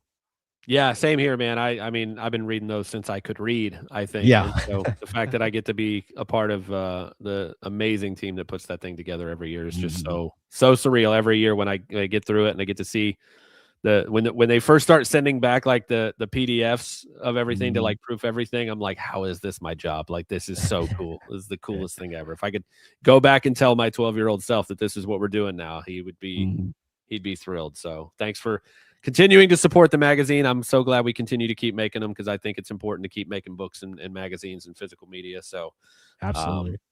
But yeah, man, athlonsports.com. I'll have best available for tomorrow. I'll have a 4th round mock draft for tomorrow. Nice. And just we'll get into the final grades at the end of all of it. And by Monday, I'll be on to 2027 because I'm an insane person. Yeah, like how does that process go? Like kind of explain to me, because I want to try to get into like the draft prospects a little bit earlier than January is usually when I start. Like just kind of go into like your overall process like of 2027. Do you just really just start by a position base, or does it kind of go by like how you feel like best players, you start with them and kind of just work your way in? Yeah, I kind of start at the top of the overall board. And a lot of this, and I think if you talk to a lot of people, not just in the industry, but even like within the league, the work that started on these guys was 2 or 3 years ago when they popped as freshmen on a tape you were watching of somebody else. You were trying to watch somebody else and you're like, who the hell is 15? Like, who is that guy? Who is that guy? And so you make a note here, and then it turns out the next year you're like, oh, that's that guy. Like that. Yeah. I remember now, or of course he is, or something like that. And so this year it was like, and you saw some of it at the combine. Like people would ask, like, who's the toughest player you went up against this year? And receivers would be like, oh, Leonard Moore from Notre Dame, the corner out of Notre Dame. And so you're like, oh, okay. And so, and a lot of it is just like, I just watch a hell of a lot of college football anyway. So it's just like, I'm always making notes and seeing stuff and being like, oh, I need to keep an eye on that guy. Is he draft eligible?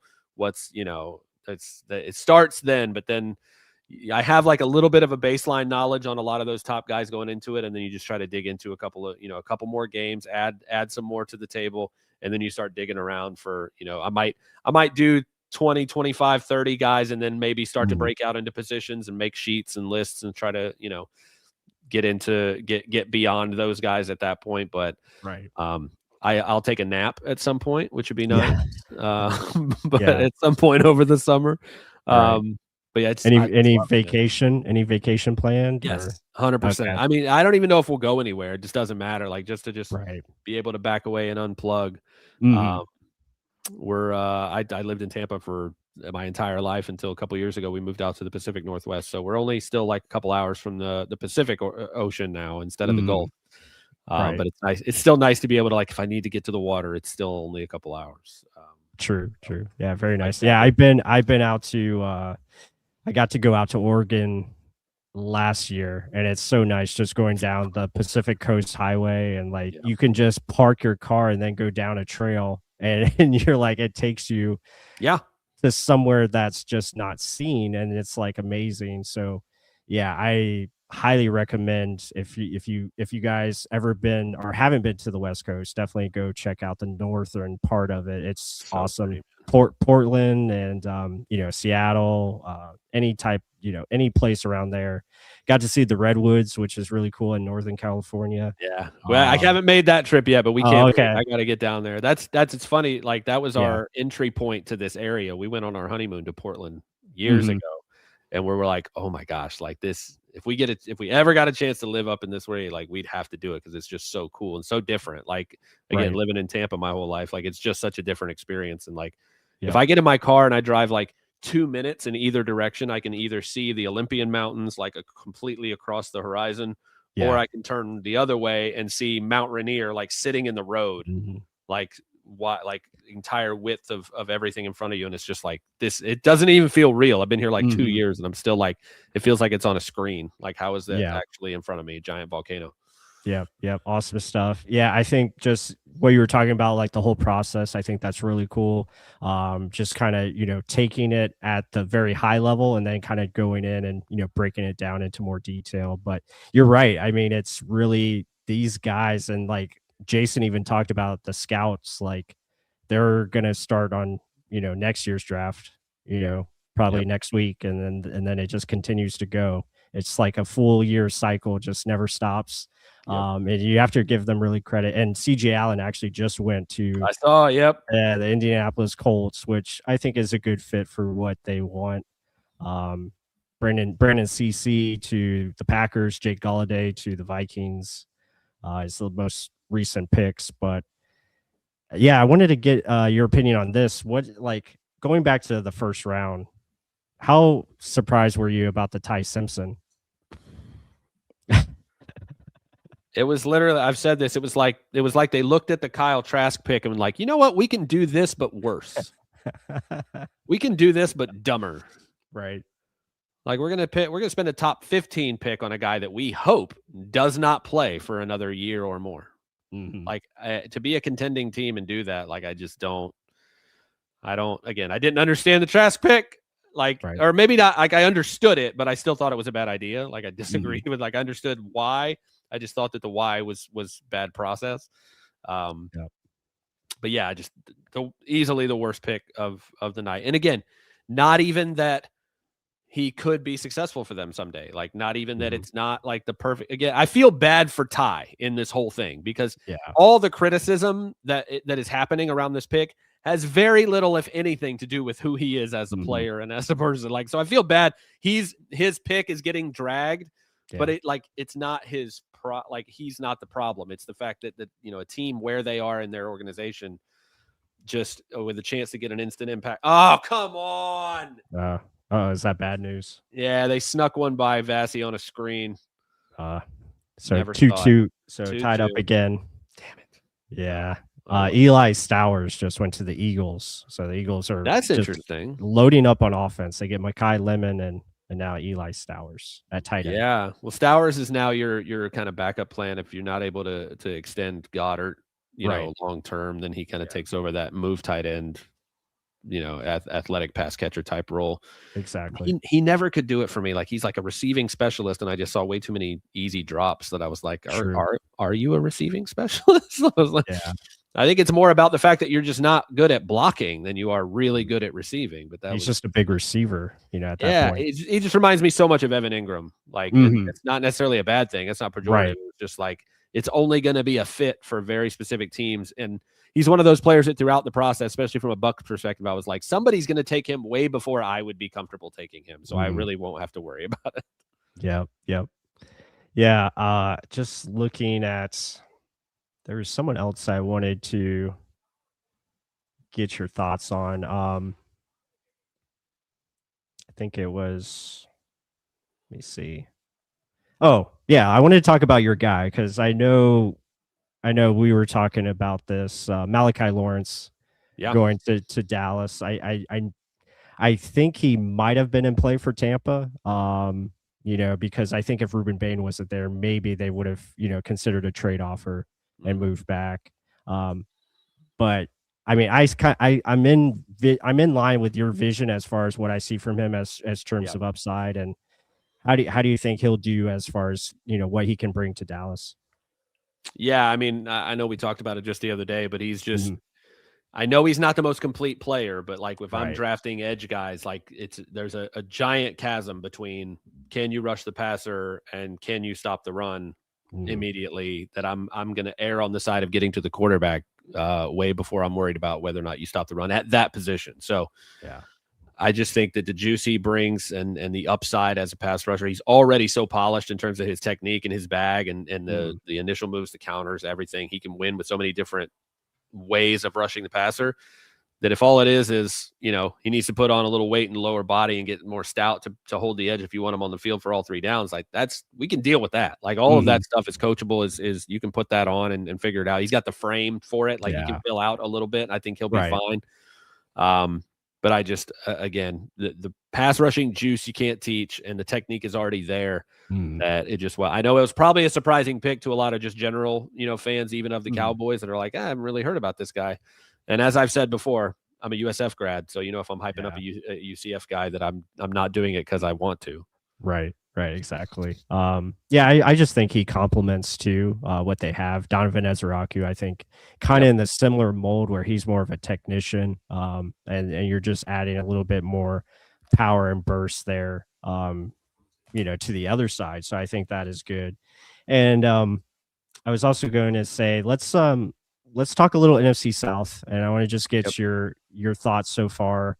I guess we can start with the Saints with Jordan Tyson. They also added Christian Miller in the 2nd round. So we'll start with them and then kind of work our way through, you know, the Panthers and obviously the Falcons pick. Yeah, it's you know, Tyson is one of those boomer bust guys in this class where it's just like you can make a strong case for him to be the best receiver in the class, and the highs are really high. Right. Just got to stay healthy, man. Like, just got to stay healthy and hope he can avoid the injuries at the next level, which, again, we've seen guys, you know, that was the knock on Jackson Smith and Jigba coming out, as he's kind of banged up with the soft tissue, the hamstring thing.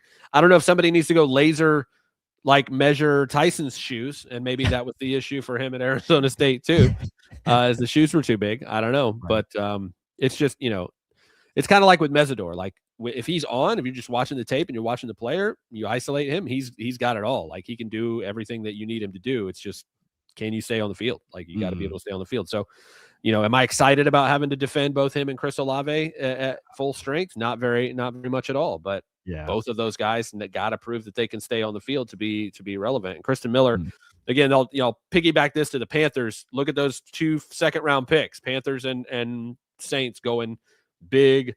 Yeah. Nose tackles in the middle. We're going to stop the run and worry about the rest later. I understand it. Right. I like both of those players, so I'm very unhappy that they're playing for both of those teams. But solid picks that I don't think you can go wrong. That is where you take those guys. You spend 2nd and 3rd round picks on run stuffing, 2 down, plug up the running game, and worry about the rest later. Because, again, it's an extension of pass defense, because people will be like, oh, if you're a 2-down player, you're not going to make as much of an impact. Yeah, but you've heard the expression, you have to earn the right to rush the passer, right? And you do that on 1st and 2nd down. So if you're a nose tackle or a run defender on the interior who is putting teams in 3rd and 6, in 3rd and 7, in 3rd and 8 regularly because of the run defense, that is a pass rushing weapon to me in a certain way, which you're putting your pass rushers in position to be able to eat, because you're constantly putting opposing offenses in 3rd and long. And I think that's what you do when you have those guys up the middle. Yeah, for sure. And I think that goes right into play with what the Bucs did with Josiah Trotter, and also Ruben Bain Jr. I mean, Ruben Bain Jr. is a hell of a run defender. Like, he can make a lot of plays. I mean, the tackles for loss, I couldn't believe when I saw his high school stats and what he was able to produce. I mean, almost 80 sacks. I think he had, ridiculous amount of tackles for loss. That's like doing the road to glory on NCAA football on rookie mode. You're doing like the high school part. Yeah. Where you're just destroying people. Crushing it. Yeah. It's just amazing. There's a favorite of mine going to the Patriots, Gabe Yakis out of Illinois. I liked him. I liked the way he played. Yeah. He's a fun watch, man. You want to talk about violence. Right. Reminded me a lot of Tank Lawrence in Seattle with that. Not quite as athletic in terms of like being able to move off the ball, but in terms of like setting the edge against the run and winning with power as a rusher, that's kind of who I saw there. He was a fun watch. Yep. We're at pick 56 here. The Jacksonville Jaguars are finally making their first pick of the draft. We had 8 teams making their first pick of the draft today. Plus, that's crazy. Yeah, it's 8 crazy. teams that didn't get to play yesterday. Yeah, I mean, Buffalo, you had I think San Francisco traded all the way out. They did. And then obviously the teams without a first round pick, which was the Falcons. You also had, Jacksonville, like we mentioned, Green Bay, the Colts. So very very intriguing. And And again, this is probably the draft to maybe not have a first round pick because there's so much value in these in this day two. I mean, look how many good players are still available. It just shows you like the depth overall from rounds 2 to 4 is going to be really good for, pretty much every team here, especially if you need, mainly in the trenches. I think it still looks pretty good for you. Yeah, again, I've always loved this part of the draft pretty much every year because I think this is where you build the strength of your roster. Right. Where the you foundation. It's where you can find starting caliber players at any number of positions. And if you know what you're doing, and to be honest, like that's one thing, I praise Jason a lot. He's struggled on this day. Like he's struggled in the second round to really hit on those guys. And so I wonder, he's also pretty good at self-scouting though too. Like, so I trust his ability to look at something that's not working and say, hey, why are we missing on these guys? Like, what is the process, part of this process where we continue to miss? Is it, taking the traitsy guys that don't have the floor that we need? Is it, a scheme thing that we're not fitting in? Are we not valuing certain things? Is there a part of the research process that we're missing out on? Like, I think I trust that building, that group to figure it out and figure out why the second round picks in particular haven't been hitting. But that's, in terms of the talent on the board, this is the best day of the draft to me. I love this second, third round range because almost every pick feels like, oh my God, I can't believe he was still there. Yeah, exactly. I wanted to get a couple of comments here. I saw that there was, obviously concerns about Trotter. Like I mentioned, they're going to pop up. Trotter from Kaler 2 says Trotter reminds me of KJ Britt. I can understand that, but I think he's just he's a much better athlete, especially in the box. I think his ability to click and close, especially downhill, trigger, physicality in the box. But I get it. Again, the coverage skills are not there yet. But I think the upside is way more than what KJ Britt could offer. 100%. Yep. Same thing here. Reminds me of Kevin Mentor. I mean, I could see that a little bit, maybe, but I think, again, we have to trust the process. This is a guy that they've liked since the very early stages of this draft. So you got to feel good about it. Hopefully he can come in, make an impact, and, challenge to start right away. Yeah, again, I just like the fit, and I like what I know Todd's going to do with that skill set. I think, again, it pairs well with the fact that for now, Anzalone is your coverage guy. Yep. And then, who knows? I mean, Jason has double dipped many, many times. And so if you get a Kyle Lewis at 77 still on the board, I wouldn't be surprised if he jumps at that. Right. I know they got a lot of other needs, but for now it's about elevating the floor of that position and the ceiling. And I think his run stopping ability immediately elevates the floor, but the fact that he's 20 and still has so much room to grow, you can kind of cultivate and mold the coverage part of it, hopefully. And that's where you get both the floor and the high ceiling. And that's really what you want out of any prospect, right? Is can you bring a high floor and do you bring upside to the table that we can tap into? Yep. Yeah, I have got one more question for you. And again, you can hop out if you want to stay. You're welcome to stay as long as you would like. Sure. I know the Lightning game is getting really juicy here. I know the third period is coming up here shortly. Oh, they keep giving Montreal power play after power play. So it's getting annoying. Yeah, getting dicey. But yeah, we do have Ken back is got his food. He's ready to go for what's dinner. 3. What's dinner, Ken? What do you got? Burgers and dogs. Let's go. Yeah, can't go wrong with a classic, babe. We just talked about high floor, high ceiling. Burgers and dogs, high floor. That's as high floor as it gets. High floor, but then the toppings give you the ceiling. You can do everything you want on top, and that gives you the upside. Yep, absolutely. Yeah, so Luke, my final question is, like, with the draft so far with the Bucs, how do you see this team heading into 2026? Does it raise your expectations at all? Like, because I still think this is at least a 9-win minimum team. Like, do you think with Ruben Bane, does that elevate it to a higher ceiling?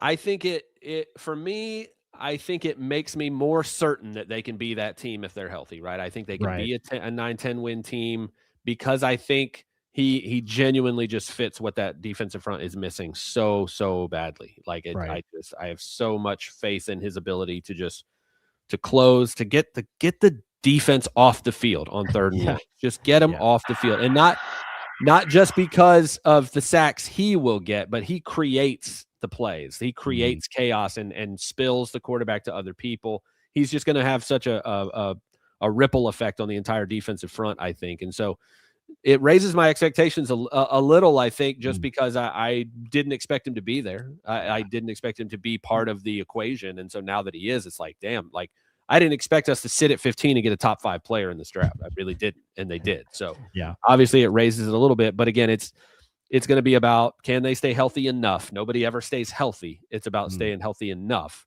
right. And is the transition for the offense, how much does that, how similar is it to what Liam ran because they're from the same tree, and does that kind of aid and make it not like a normal transition where maybe they can hit the ground running a little bit? And how difficult does that end up being? But that's my hope, is that, the floor was a 500 area team, and that, this kind of pick is going to have such an immediate impact that maybe the defense can just finally just be good enough. Like, you don't even have to be great, just be good enough, stay healthy enough on offense to where they can score like they were early in the season last year. And again, I just don't think they're terribly far off from the team that we saw, start the season 5-1, 6-2 last year. They can still be that team. And I think these 2 picks are going to help a lot with that. Yep. Agreed. While I was gone, did you guys see the Grenard trade? No. Jonathan Grenard. Eagles for 2/3. Wow. Interesting. Okay. And Nate, help me with this name, Luke. Nate Borkercher. Borkercher, yeah. Tight end out of Texas A&M. Really early for me. So I'm happy about it because it's not us, right? Right. Yeah, that is earlier. I think JC Allen had him as like a best fit in, day 3. I think 5th round he was looking at him. So. Oh my gosh, they just gave him another power play just for fun. Yeah. The refs.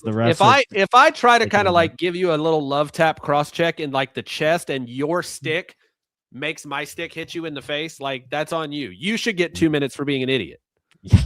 Like, you hit yourself in the face. Why am I going to the This box? is what playoff hockey does to all of us, man. It does, man. I'm not sorry about it at all. Yep. No, awesome. All right, boys. Stuff. I'm gonna bounce. Yeah, thanks so much for having me, man. It's always fun to talk ball. You guys I do appreciate great work you over here, man. Yeah, Yes, sir. appreciate you, Luke. Enjoy your burgers and dogs, Ken. I'm gonna go get some food. I'm hungry now. All right, man. Take care. Appreciate you guys. Yep. Ooh. Ken. Yeah. Krillin Other in the than chat. Grenard, I didn't miss much. Krillin in the chat is talking about dinner because he said you were too good for McDonald's. Oh last year. God, don't remind me of that. What did we end up selecting last year? Didn't you get like was it Carrabba's or something? Was it last year? It might have been the year before. Plus. Oh, you're right. It was the year before, I think. Yeah. It was 2 I think it years was ago. surrounding the J-Mac pick or something like that. Yeah. Krillin, help me if you got a more specific. I just remember going crazy about the McMillan pick. I think it was. Yeah. Yeah, A lot of that's my interesting guess. picks. Logan Jones goes to Chicago. Yeah. Yep.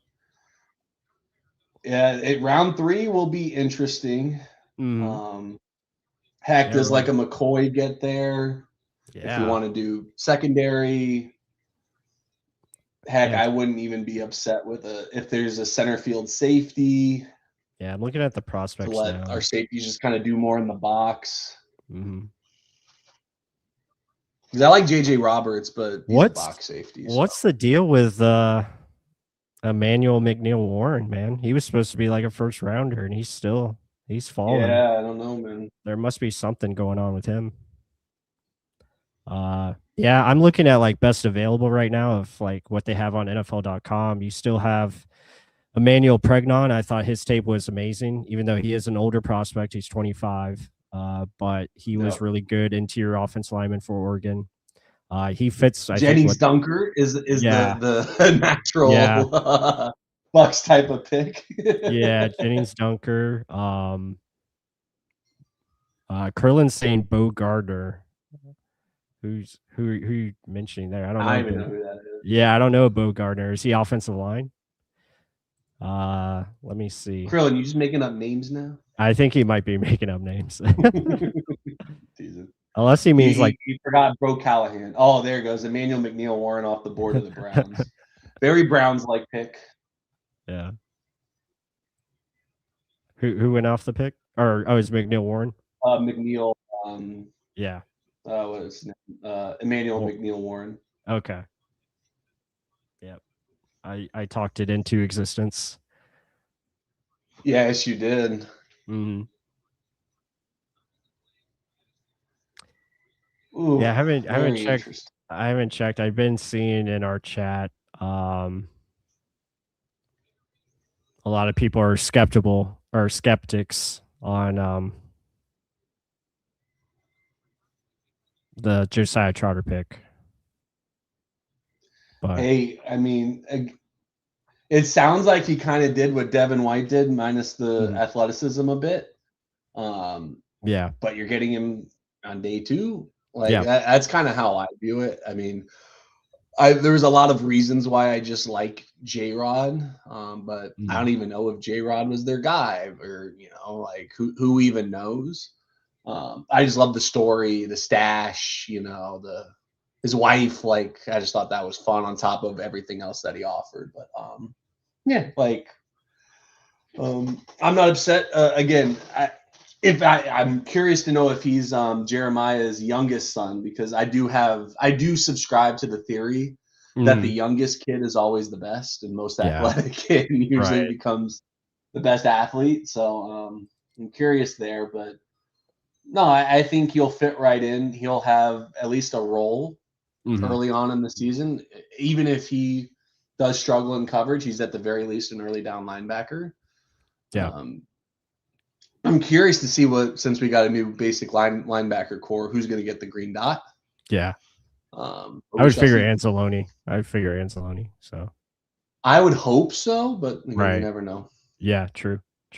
Because I mean, I thought Levante was going to have it for a while, and I was surprised that Devin had it. That is true. Yeah, just looking at some of the messages here. Apparently, Liam Cohen took one of the Bucs players that they really liked, and Borkocher. It seems like they were really interested in him, but I'm fine with that. I think I was figuring he was going to be like a day 3 type of player. But is he a move tight end? I think so. Yeah, he's got good size. He's 6'5", 245 pounds. Good athleticism, they say. So he can block really well. Good 2 days for Texas A&M. Right. Yeah, they're getting a lot of prospects in here. But we're almost wrapping up another tight end off second round. Yeah, Marlon Klein out of Michigan. Yep. So we're almost done with the second round. Marlon Klein got 4 more picks left. Yep. Getting close. Yep. Getting to pick 77. I think we're probably not going to stay much longer than pick 77. I think we're going to probably wrap up the show once the Bucs conclude. I don't think Light trades back into 4, back into 3. So yeah, because from pick 116 in the 4th round, I don't think they're going to jump 20 spots to get back in. So I don't see that. I could see maybe a trade down. That would be intriguing. So, maybe pick up an extra. If you can pick up an extra 4th, it might be worth it. Yeah. For sure. Yep. So that's definitely Titan Anthony Hill off the board. Oh, awesome. I love it. I did not like him as a prospect, so that's great. It gives the Bucs no reason to consider him at pick 77. Yeah, I think linebacker's done for the draft. I mean, we can all say how we feel about Dennis. I really don't. I don't see, other than maybe if they take someone in like the 6th. I'm talking about the next 3 picks. Yeah, I think they could maybe take another linebacker just for like upside and like speed and like someone that can provide special teams. That's what they're looking for. Agreed. Maybe someone that can challenge Roseboom, because I don't think Roseboom's a lock to make the team. I don't think Dennis either is a lock to be on the team. So just to have some more competition for those guys. Yeah, for sure. Yeah, I'm curious. I mean, we've seen a lot of tight ends coming off. We know the Bucs brought in a lot of tight ends. I know there's some tall receivers still left. Mhm.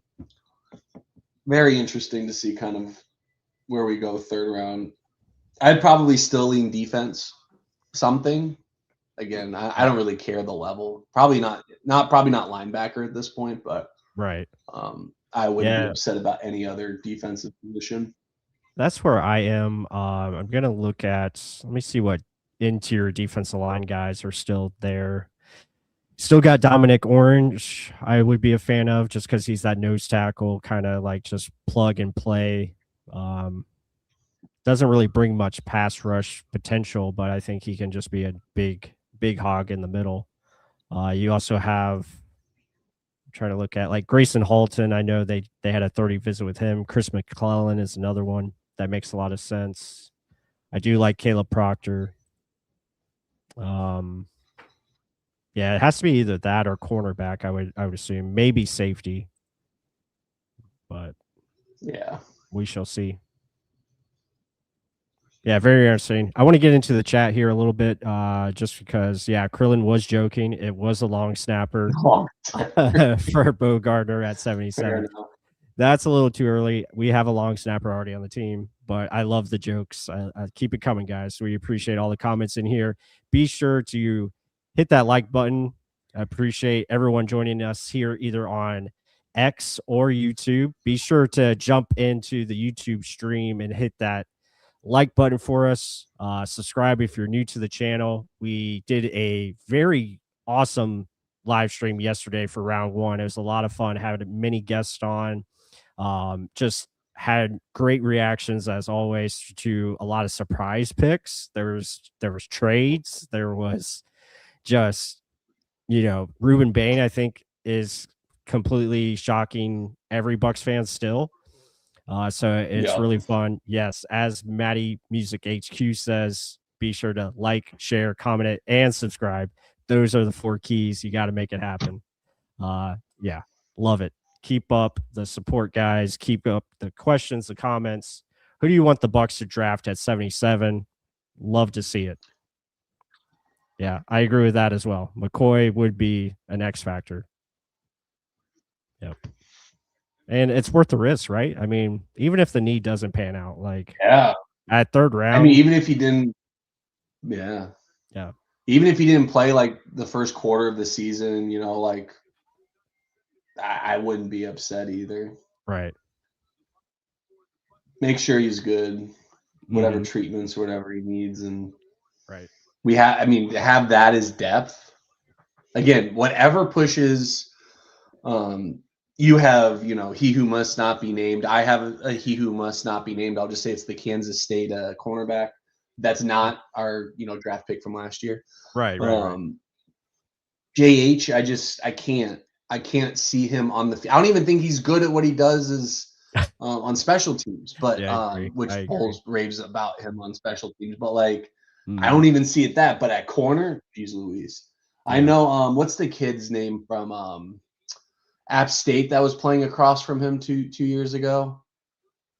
He wasn't even like that bad. He was a UDFA. Playing across from Josh Hayes. It cut out for me. Who was your first name? No, like who's playing across from Hayes is who you're talking about? Yeah.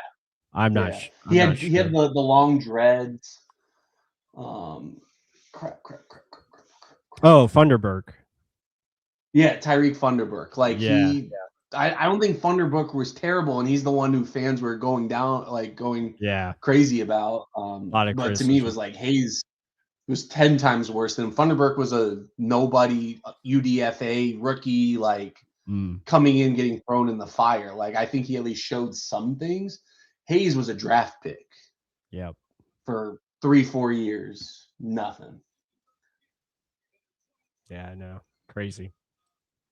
Ohio State, Max Clare, another tight end. Okay. Off the board. That's a much better pick than the Ty Simpson. I mean, Max Clare can at least come in and help them. Yeah. They play a lot of 12 personnel. So. Yeah, Rams going to probably run a lot more 13. Mm-hmm. They got a bunch of freaking tight ends. Yeah, Terrence Ferguson from last year. I think they still have the other tight end, the veteran. I forget his Yeah, name. the older guy. Yeah, but yeah, they have plenty of guys that can play. So. Yep, they got Parkinson, Ferguson, and Higbee. Mm-hmm. And yeah, now they had this kid. Yeah, Higbee's the one. Yep. So we got the Bills, Chargers, and Seahawks here to finish out round 2, and then we'll get into round 3, and the Bucs will be up pretty soon. And we're only about 15 picks away from pick 77. Can't come soon enough. Right? Yep. Yeah, I'm excited. I'm excited. Yeah, like a lot of I'm gonna be at a baseball game tomorrow, so I'm like, I'm just gonna be checking on my phone. But I actually enjoy day 3. Just kind of how fast it goes, and it's just so laid back. Right. I honestly sometimes prefer day 3 to day 2. I mean, I don't really care about 6th and 7th, but 4 and 5, that shit's just going. Mm-hmm. Yeah, you don't even hear the announcements of the picks. It's just it shows up on the screen and it just keeps chugging along. Yeah. Yeah, well, everyone's just doing what we're doing, talking about day 1 and 2. Yeah. And then you're like, oh shit, our team just drafted Bucky Irving. Heck yeah, It is fun. I'm curious, even if we don't get a prototypical X, I'm curious to see if we get some Sterling Shepard competition. Mm-hmm. Yeah. I think our top 4 are pretty set. Yeah. Well, I don't even know did Sterling Shepard re-sign? I don't even know if I don't think so, but I mean, I think he's going to be a veteran guy. Yeah. You think eventually he doesn't really have much value outside of the Bucs. Yeah, agreed. I think if he wants to continue playing, I mean, I think the top 4 are safe, and then probably Johnson as a returner. Mm-hmm. I mean, I don't love the addition of David Sills, but again, give me competition for I at least want 5 good receivers. Mm-hmm. And I mean, kind of just go from there. So I'm curious to see if they go big body or go for another Tez. I'm curious to see what they do. Yep. Yeah, I agree. Because I mean, if we're going to be running the Rams offense, I don't really think we need a prototypical X. Yep. Yeah, I just want to say thank you guys again. We got over 280 people in here, so we appreciate all the support, all the just comments, questions throughout this whole process. I better see 280 likes, people. 280 likes. Drop a like. That's what we want. And be sure to share the stream to your friends, family. Let's get them all on board and get them subscribed to Real Bucs Talk.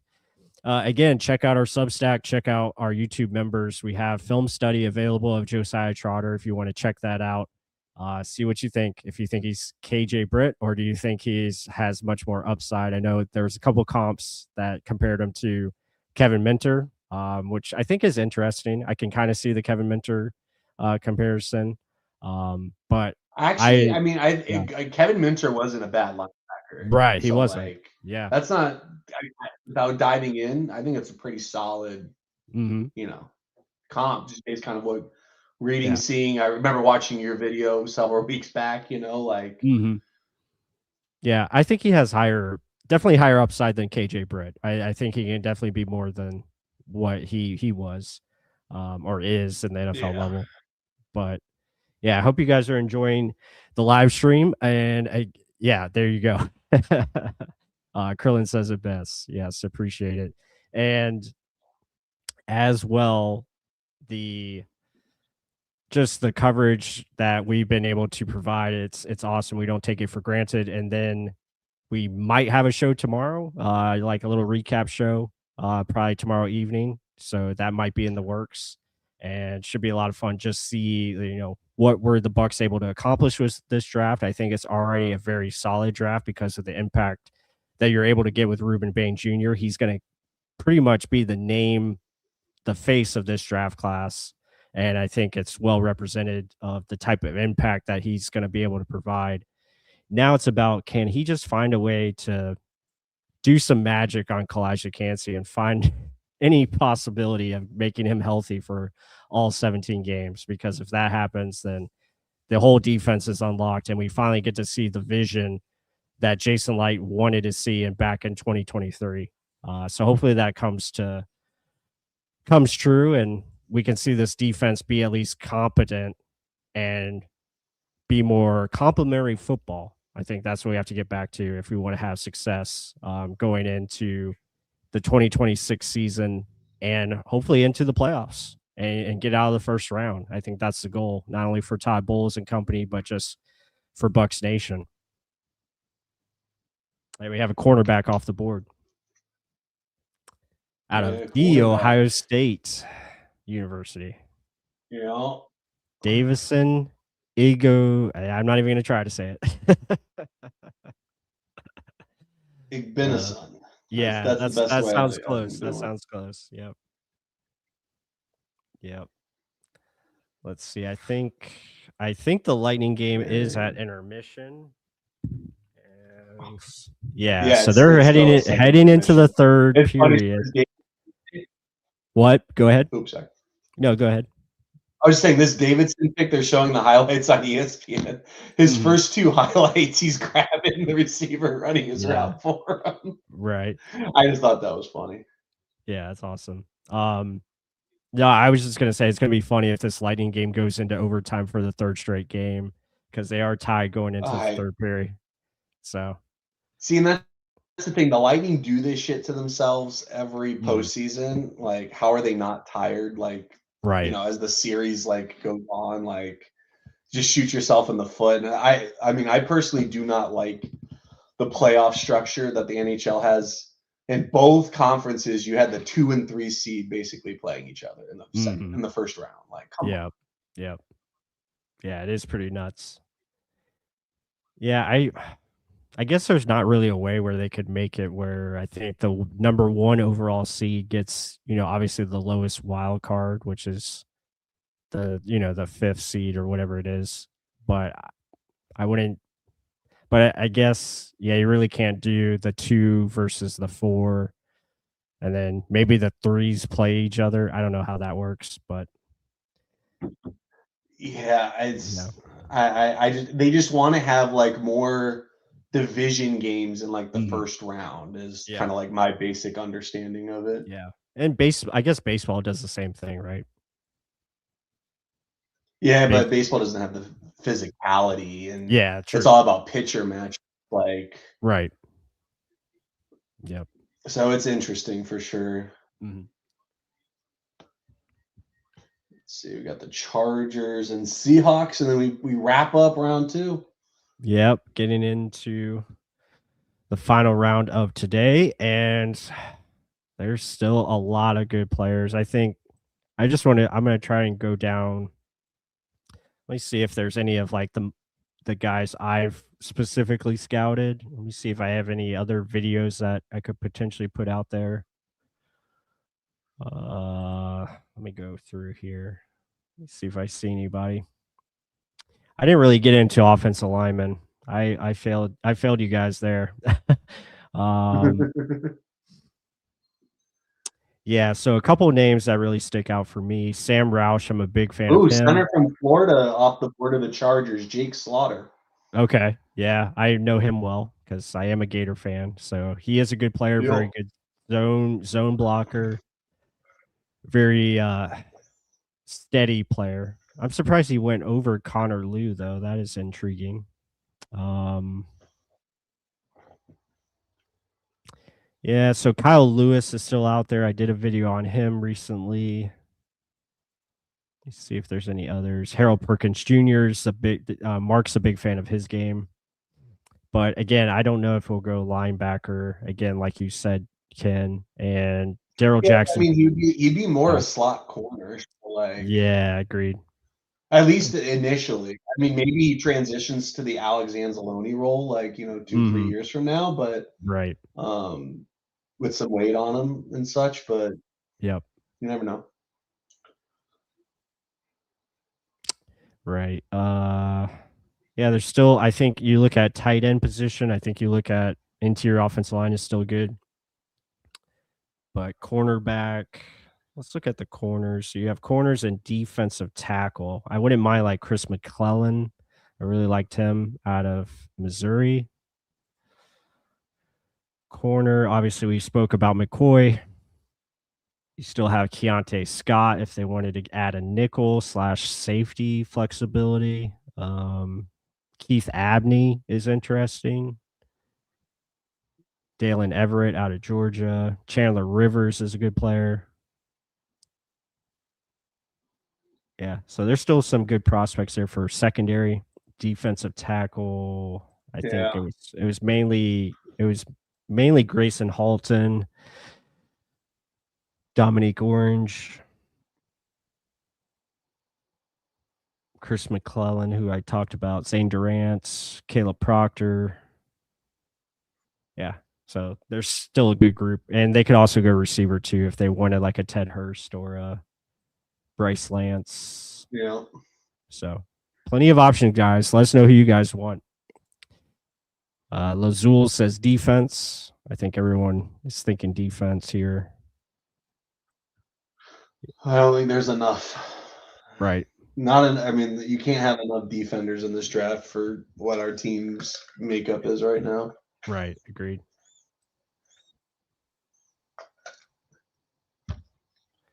Yep. Yeah. Lightning third period is underway. So hopefully they can get a goal. Let's go. Yeah. Get a goal and win. Make the night better. And then hopefully we wrap up the draft here pretty strong. Watch him trade. That'd be a good way to end it. Watch him trade down. Yeah. Which is fine. I feel like the way that this draft is gone. Yeah. I mean, there's still some good players there. I mean, yep. Heck, there's still some even good tight ends if they really want to go that direction. Yeah. Again, I'm not going to sit here and say that I watched, some of these receivers, but I mean, just looking at profiles, you have a couple of 6'3", 6'4", 6'5" guys. Yep. So you never know. There's that. Yeah, I don't think Zachariah Branch is their cup of tea. And they already got oh my goodness. I almost said Tyler Johnson. Crap, why am I blanking? Tej Johnson. Yeah, Tej Johnson. I feel like round 3 is a good stick and pick, kind of what I'm seeing. Yeah, good comment here by Casual Viewer. I mean, I unless you're getting 2027 capital, I don't really see the point right now.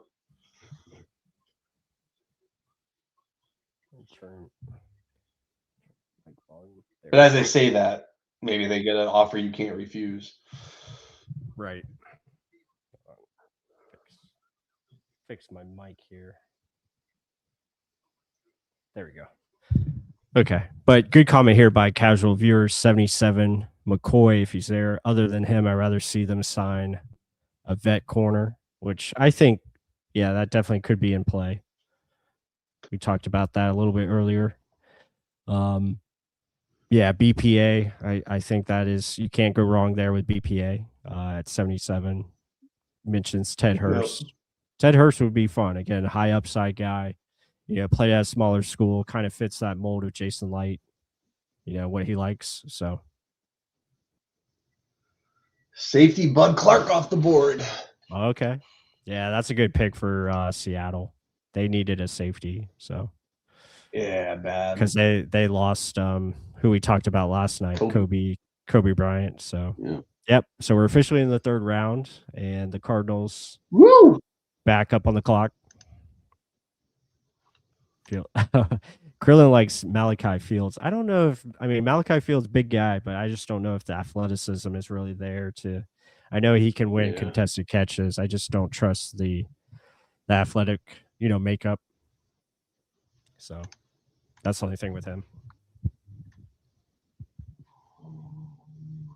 But we will see. I think the Bucs are, I want to say, how far are they down in this one? So they're actually higher in this 13th round. They're 13th overall. So that's pretty good. I think last round they were 14th.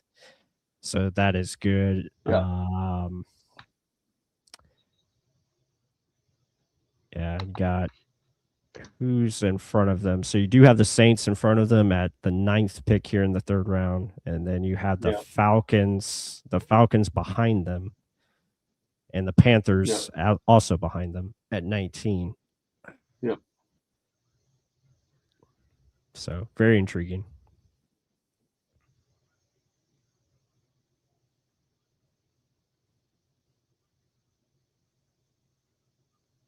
What's your thoughts of, like, I guess, overall NFC South so far? I mean, really, you guys like the Panthers last pick. I wasn't a big fan of their 1st round pick. Mm-hmm. The tackle. I'm not a big fan of Lee Hunter really, either. So yeah, well, okay. I thought you guys were fans of Lee Hunter. But no, I didn't like him. I don't think they need defense. I mean, they cut Ashawn Robinson. I mean, they have solid NFL above replacement players at D tackle. Yeah. So that kind of confused me. Like, if you told me they walked out with a receiver and, like, one of the, top linebackers in the first 2 rounds, I'd have been like, shit, that's a pretty good draft for, like, what their needs are. I think Bryce Young just needs so much more help. The Falcons, I'm trying to remember who their first – oh, they didn't have one. Yeah, they got Terrell. Really, we're looking at the Terrell, which I think they got bailed out by the James Pierce situation. I thought he wasn't going to be playing this year, if ever. That's crazy. So that kind of saved their offseason and, their investment in that 1st round pick that they traded to the Rams for Ty Simpson. Yep. So really from that end, the Falcons just haven't really changed much. I thought getting Tua was smart. Like I think Penix needs some competition, and I think Tua you can kind of craft a similar offense to. So not much is really changing there, but they're a team I think that really needs receiving. Yeah. They really need some receiving help. Defensively, more cornerback depth for sure. Obviously they addressed one need there. Yep. They didn't re-sign Ellis, did they? No, he went to. I know there's 2 Ellises. There's one with the Patriots and one. Yeah, with Ellis the went. Yeah, Ellis went to the Saints, believe it or not. So. Oh, there you go. So I honestly have been more of a fan of what the Saints have done. I know this offseason and in this draft. So I kind of saved them for last. Yeah, they're the more scary team, in my opinion. I think Tyler Shah, though, is the most volatile quarterback to predict this year, though. Like, Penix, whether he's hurt or not, I think we can kind of all figure out kind of what he is. And then Tua, we especially know what he is at this point. Bryce Young, I think there was some good last year, but I think there's a combination of Bryce Young has enough limitations that hold him back, and then Canales, I think, also holds them back. If you talk to any Panthers fan, they can't stand Canales from a play calling perspective. So he gave up the play calling to Idzik. So I'm curious to see how much that changes. But I mean, if you held a gun to my head, I would say Bucs, Saints, Panthers, Falcons would be 1 through 4. Yeah, I'm there with you. I think that's how I see it. It's gonna be interesting to see how the movement plays. I think obviously going into tomorrow, and then what other moves do these teams make post draft with free agency, and like how does that set you up? Who becomes available? Carson Beck off the board, first pick of the 3rd round. Oh, there we go. Arizona. That makes sense. They needed a quarterback. Yeah, I'm glad they took him here instead of like at the top of the 2nd round. So that's good. Yeah, very good. Not sure he'll be a great quarterback, but maybe he could be a solid starter. I don't know. I don't get it, man. I've watched a lot of Beck, and I just don't get it. I mean, he's not a great athlete. He doesn't have the untangibles from an arm perspective. I don't think he navigates the pocket very well, despite having probably, I mean, well, obviously he has no control of the defense, but I think Miami had the best trenches in college football, and I don't think it was honestly even close. Right. I think their trenches is what propelled them to the playoff. And I honestly don't even think he did anything that great at Georgia. Like, I don't know. I've never gotten it, but because for me, I paid close attention because I saw how much money he was getting to go to Miami. And he had a pretty high profile relationship and all that. So he was an easy, like, to me, college person to follow based on the schools that he was at. I usually only watch about the top 10 teams consistently in college football. I won't watch any of their cupcake games, but like any SEC, top 10, top 15 game, I usually am tuning into. So between that and Miami, I feel like I've watched 75% of, Carson Beck's career. Yeah, for sure. I'm surprised. Well, not surprised at this pick, but I just know there's going to be another quarterback for them taken next year because of how good the class is. So, for sure, you have to. So like, what does this mean for Beck? Is maybe that's Brissett for 1 year, and they kind of view it as Beck competition. I mean, I still love the idea of drafting a backup in the 3rd round, right? Because to your point, we all know the Cardinals are going to want in on the draft class next year. Yeah, for sure. And they're still going to have a high draft pick. They're going to be in the range to get a quarterback.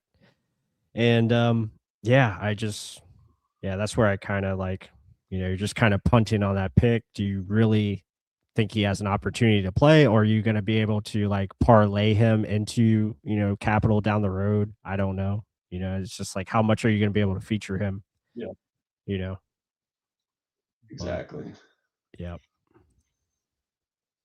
Yeah, I'm just catching up on the Broncos selected Tyler Onyedem, defensive tackle A&M. He is good. He was very underrated throughout the draft process. He's a guy that can offer some pass rush upside, but he is really stout against the run. He's got the measurables at almost 6'4", he's about 290-ish. He's got 34-inch arm length, so he's got the size and length, 10-inch hands. So I think for him, he's a little bit of older prospect, a 5th-year senior who's played at multiple stops, but he's got the ability to be disruptive in the backfield. So yeah, that's a solid pick. See if maybe a run on defensive line starts to happen. And the Bucs are I think they're 13. probably going to be a defensive tackle for sure. Yep. And then who got the Raiders? And fun fact, that 3rd round pick was the Broncos' first pick of the draft. Yeah, that's right. They traded the 1 for Waddle, which I thought I feel like not enough people are talking about that pick. I thought that was that trade. I thought that was a fantastic trade. Perfect fit. Literally the piece that they were missing offensively. Yeah. They have a great O-line. I think Bo Nix was overperforming. I trust Sean Payton. Cortland Sutton's still there. I think they had some solid, now 3 and 4 receivers. Solid running back situation. Like, they already have a great defense, so like just keep piling it up. Yep, for sure. And I'm just looking on X real quick, just trying to find some more information about Josiah Trotter. I just put out a couple of retweets of just some things that have been seen floating around. This is a good one here. I do like this. I'll go ahead and put that back on the screen. So Greg Allman. Eron Crawford, defensive end to the Raiders. Great pick. He's another underrated player. But I'll just want to read what Greg Allman said here. Josiah Trotter asked what he'll bring to the Bucs defense. They're getting a player who's not only committed and selfless, but is going to be a physical player. And that's been the theme this year. They're trying to add more physicality. And he says, that's my ultimate goal, to bring a Super Bowl to Bucs Nation. So you got to love that. A lot to be excited about there. And as Ken said, Kenyon Crawford out of Auburn. I liked him more than Keldrick Falk. Brings more pass rush, higher motor as well. So, yeah, solid for the Raiders and John Spytek. We're inching up, plus. Yeah, we're 10 almost picks there. away. We're almost there. What did the Eagles trade for Grenard? 2 3s. So was it a third rounder this year or was it a third rounder next year? I'm not sure if it was comp picks or maybe they had multiple threes. yeah, this- that's what I'm this saying. draft? Maybe multiple Okay. 3s or maybe 1 and 1. Like I don't know. Oh, they did have Just a said 2-3. yeah, they did have another third here in this draft because it looks like the Vikings. Oh, right? Jalen Phillips. That was What? probably the comp 3. Oh yeah, you're right. You're right. Okay. And then a third next year, obviously. Okay. Yeah. Gotcha. Yeah, that's solid. I mean, that's worth it, I think. And when you can get a top pass rusher like that, that's For sure. Well, at pretty least the good. best one that's probably available at this point. yeah. Because Yeah, I I feel like didn't- Max Crosby isn't actually available anymore, sadly. Right. And I didn't buy I saw the report of Highsmith and Herbick. I just don't think they're going to get traded at all. Yeah. You know, I know Herbick that was a big talk. Like I remember in January, February, we were all talking about, oh, let's trade for Herbick. Josh and- Capo started that rumor or Yeah. that hope. Yeah. And Yeah. once John Ledyard was like, yeah, It's not happening. the Watt contract's not really tradable. Highsmith you have at a great contract.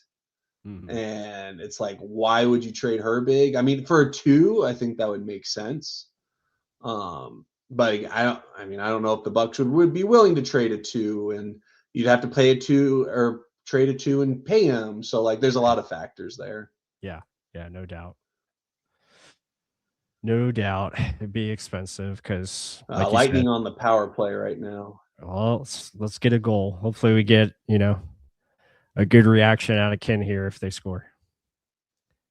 Oh, they're on the power play, but Yeah. the Canadians, I mean, they're taking over. controlling the puck right now, and That's never in our good. zone. Yep. Lightning forgot how to get the ball or get the puck past the blue line. Yeah. Yeah, I'm always like when I'm watching hockey, I'm a big believer of like just chip it in and chase. Go get the puck. Yeah. Puck Kucherov had a look. missed. Sorry, it's gone. Gonclaves. I thought I saw 86. It was 93. Oh.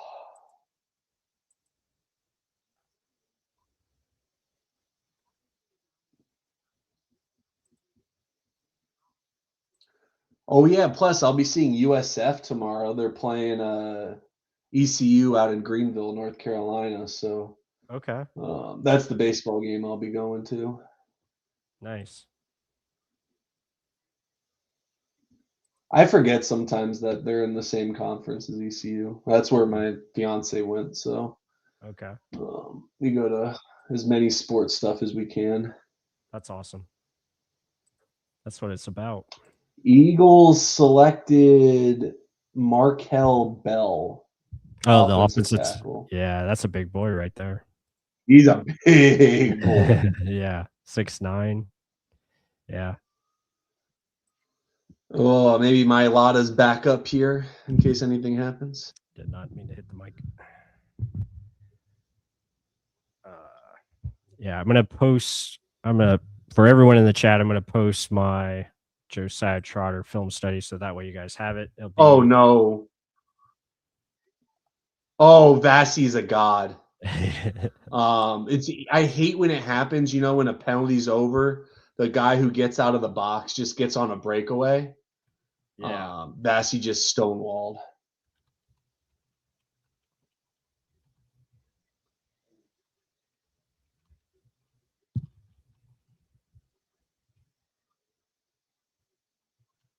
That's a big boy, 6'9", 350. That's what he's listed at, so we know that's not even what he actually is. Yeah, he's probably much bigger. Plus, are you a baseball guy? No, I follow the Rays when I can, but I don't get fully in depth into it. It's hard for me to I'm really against like just the overall structure of the sport in terms of baseball. I enjoy like I don't mind watching the game for what it is, like the pitching, and like I know it's really hard to hit that baseball, especially when it's coming in at 97 miles per hour. I don't know how they do it because that ball is like the size of a peanut, and somehow And it they hit it. moved. Yeah, and it Professionals that moves. just move side to side, up and down, like Yeah. So insane. I have high regard and high respect for what the baseball players do on the field because I know I Yep. can't do it or even attempt to. That's probably why I only played little league for like 1 year. And then I was like, nope, this is not for me. I changed to basketball. So I'm more of a basketball guy. Gotcha. But yeah, baseball, I just have an issue with the money aspect and like the lack of salary Another cap. tight end off the board, Sam Roush to the Bears. Oh, that was my dude. I love Sam Roush. I think he's probably the best tight end behind Sadiq, in my opinion. Like I thought he was really good. Yeah. That's a great pick for them. Oh, they now, I mean, I imagine Cole Kmet will get moved. So they got some good tight end. That's a good Chicago group right now. Yeah, with Loveland and Kmet, and now you have Roush, who can be kind of versatile piece. Where I was going with the baseball conversation. Plus, I'm not sure if you're familiar, but they now have a system to challenge balls and strikes. Yeah, and he's dealing with size. So it's funny. So all the football guys actually are listed usually smaller than what they actually are. Right. Like across the board. But in baseball, they've always gone up. And apparently like 40% of baseball players had their heights reduced by 2 inches because they use the electronic balls and strikes like zone, and they have to have exact measurements for it. So you look at like all your star players, except for like Aaron Judge, shrunk 2 inches basically from what they're listed at. Right. No, I bet that kid from Miami's 6'9", like 390. Yeah. Yeah, he was decent from what I saw on tape, but it's just just worry about the overall consistency with his health. He's going to be in shape. Yeah. All those things matter. Yeah.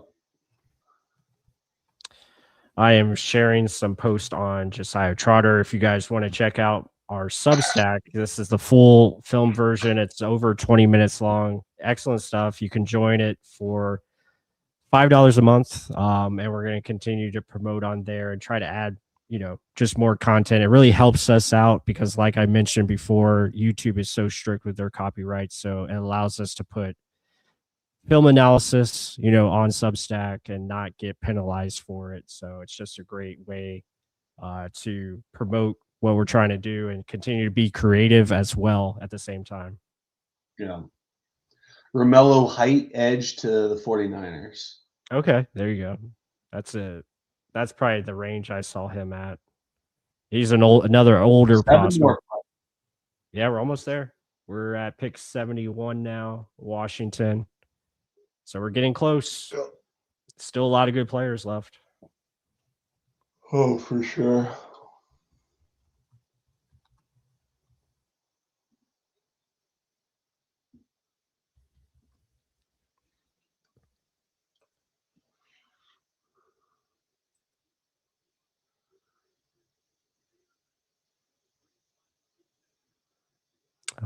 And let me check. I'm going to do some checking on, I guess. I'm going to see if Ryan Roberts is going to join us. I'm going to let him know we're probably going to be hopping off after the Bucs selection. So let's see what he's got going on.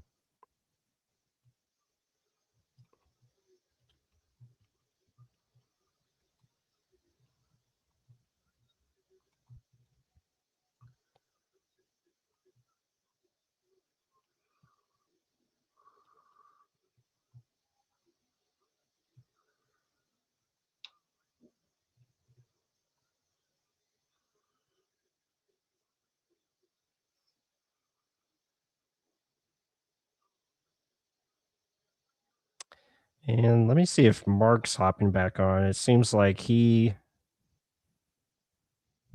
can't get his way back in here. Having trouble with Braden. Oh.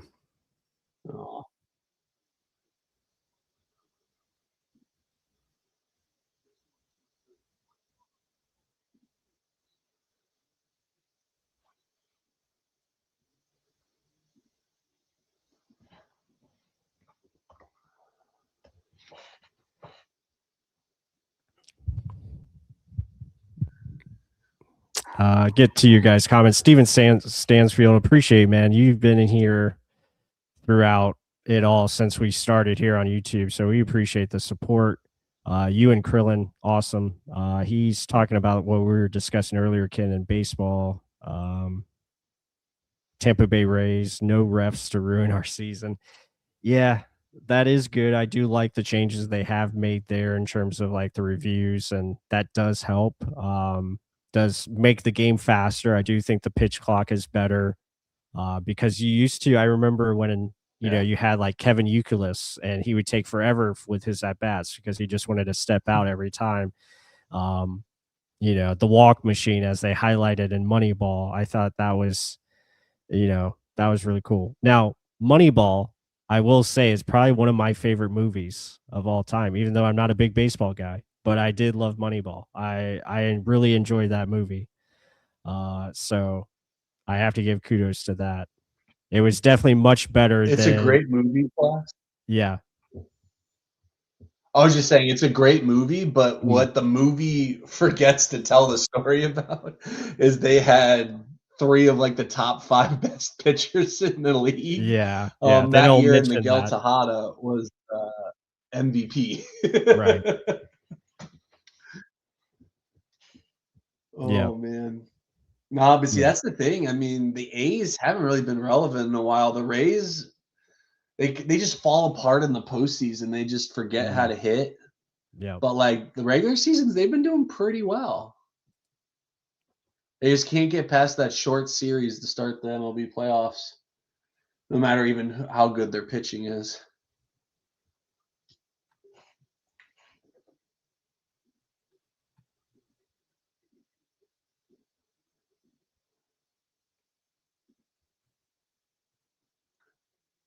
Commanders select Clemson wide receiver at 71, Antonio Williams.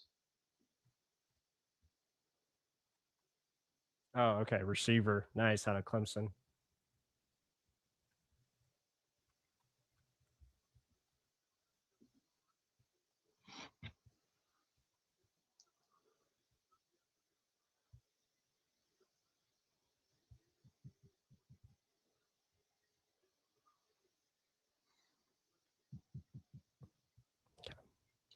All right. Well, I just confirmed with our guest. Unfortunately, he's having, the kids going through terrible too, so just doesn't want to go to sleep. No. Sleep regression. Mark as well with Braden. He doesn't want to go to sleep. Not going to sleep on time anymore. So, but you got Ken and I. We're going to close out the show here most likely once this pick is made by Tampa. We're almost up. We have another selection, which I think you said was Antonio Williams, which I think that's a good pick for the Commanders. They need another receiver to add in to what they have in McLaren. And now you got the Bengals up. The Bengals, I think, could take a linebacker here. Not sure who would be the best linebacker available right now. You might see like maybe a Keyshawn Elliott at this point. And then we'll get into the Saints, which is another division pick. That kind of makes me nervous because they've been doing well. Yeah. So, yeah. And you have the Steelers right in front of us, and the Steelers kind of have similar needs to the Buccaneers. So that is going to be an interesting one.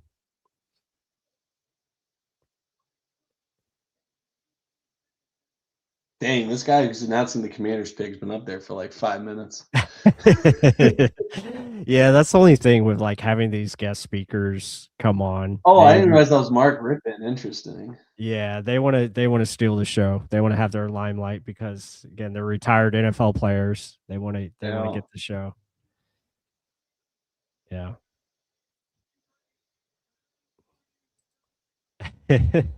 He just wants to keep going. Well, I forget what draft it was. There was a guy that was just talking forever. He was up there forever. Oh, dog. Dropping gloves in the Lightning game right now. Okay. I love it. Like 3 different people drop gloves, or the pairs drop gloves. Nice. Yeah, Gage Gonglaves just destroyed it, dude. Nice. Love to see that.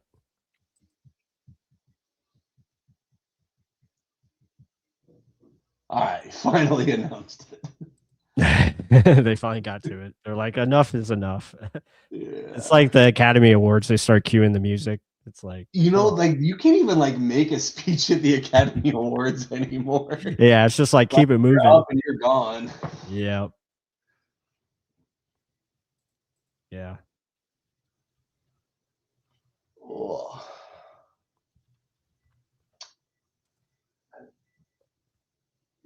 Yeah, tomorrow It'll be should. a long 4 months plus. I know. After the draft, it's like, oh man, now what do we get into? But yeah, we'll definitely we'll keep this train rolling at Real Bucs Talk. I mean, obviously the next thing will be getting into more film studies of the draft picks. We'll definitely cover Ruben Bain, Josiah Trotter, and obviously the upcoming picks tomorrow. But what I was gonna say is like tomorrow is gonna be, I think, really fun. You know, me and my friend here that's with me, we're gonna probably be out on the beach. Ooh. And then kind of just going back and forth, having the TVs on with the draft going, and we'll have like NBA playoffs as well. Because I am a Magic fan, I do like the Magic, even though they're kind of like up and down with the Pistons series. They're looking good, man. They're looking good. They're competing. They're competing. So we'll see how it shakes out. I still think they need like a true point guard. I don't know if Suggs is really that guy, even though I love like the energy he brings, but it's like, how can you like consistently rely on him? Because he's just so up and down, you know, there's really no floor with him. So cornerback Sicario Davis to the Bengals. Yeah, that's a good one. He's got a lot of size to him as well. Yeah, 6'3". So now we got the Saints in, and their pick has been made. That's going to be intriguing. They already got a receiver. They got a defensive lineman, so maybe they go edge. Who's the best edge player still available? Who do we got? Edge. Yeah, you got Jay-Sean Barham. You got Joshua Josephs. Denied Dennis Sutton. No. Not many. I think all the top guys are pretty much been taken. Yeah. So, yeah, I don't know where they could go. Probably secondary. Yeah. Or offensive line. Yeah, they need secondary. Yeah, true. Oh, Saints took Oscar Delp. Oh, well, of course. Yeah. That was the Bucs fan pick right there. A lot of people like Delp. Yeah. Great. He's an athletic tight end, but I kind of worry about him. I think maybe I mentioned this yesterday, or maybe it was one of the other shows I was on earlier in the week. I worry about Delp because he just, for so gifted as he was, why did he not get the football at Georgia? You know, it's exactly. I think their quarterback this year had something to do with it, but true, he wasn't good. I mean, he's more of a runner. I thought he was best operating as mobile outside the pocket, but God, he was on the team in 2022. Like, my goodness. Yeah.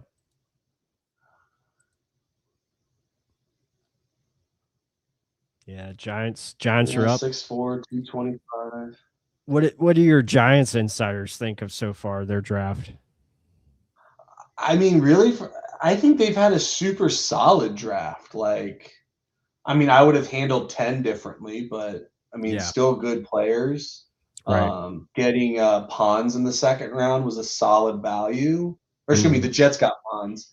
Sorry, I have one half of the family's Giants, one half of the family's Jets. Oh yeah, there you go. Who was their second round pick? Because I just mixed them up. They got a corner. Oh, they got Hood. They got the Tennessee cornerback. Right. Who's more of a man cornerback. So I think it makes sense for what they need. Mhm. I think they found lightning in a bottle with Cordell Flott. Giants are up, coming up now. Mhm. So yeah, no, I think their defense and now getting some help in the interior offensive line is going to be great. Going to get Malik Neighbors back. Giants took Malachi Fields, wide receiver, Nice. Notre Dame. There's Curlin's guy. See, he didn't even make it to our pick. So Curlin, if you're still in the show, your favorite got selected 2 picks ahead of us. But yeah, Giants are crushing, I think, especially with the first 2 picks with Reese, and then you get Vango Iwane or no, they didn't get Vango Iwane. They got Francis Mauinoa. So Francis Mauinoa, who can play guard, and then they got the corner Colton Hood, which is a good player, especially for the value. And now they got Malachi Fields, who brings, I think, a good complement to what you have in Malik Neighbors. Big size guy that can do red zone type of things, but also still have Slayton. Lost Wandale, but still have Slayton. Right, it's a good room. Yeah, and he can provide possession receiver, kind of be that blanket target for Jackson Dart. So yeah, that's a solid move. Can't go wrong there. But we're almost up. See if the Bucs do anything as far as, I don't think they're going to move down. I just don't see them getting a 4th rounder right now. Yeah, I don't think there's. I don't think anyone's going to trade up for McCoy. So right, who really provides value from a trade up perspective anyway? Mm-hmm. Yeah. Yeah, I mean, for the Bucs, if they're available, I can see Pregnon from Oregon. I think he is definitely a really high floor player that could come in and at least give you a very serviceable backup, or even compete for a starting job, and maybe you make Bredesen, that ultimate, interior backup. Or, if maybe Cody Mock has a step back and, him coming back, maybe you can plug in Pregnon at right guard. But I think by all signs, Cody's going to be fine for this year and he'll be ready to go. So. Wow. Browns traded back with the Giants. The Giants gave up 74, 105, 145, and a 2027 4th for Fields. Wait, what? Oh, did the Giants trade up for that pick? Yeah, they traded their 74th pick to move up, but gave 105, 145, and a 2027 4. Wow, that's a little rich, but I mean, you go make it happen. Get your players. Yeah.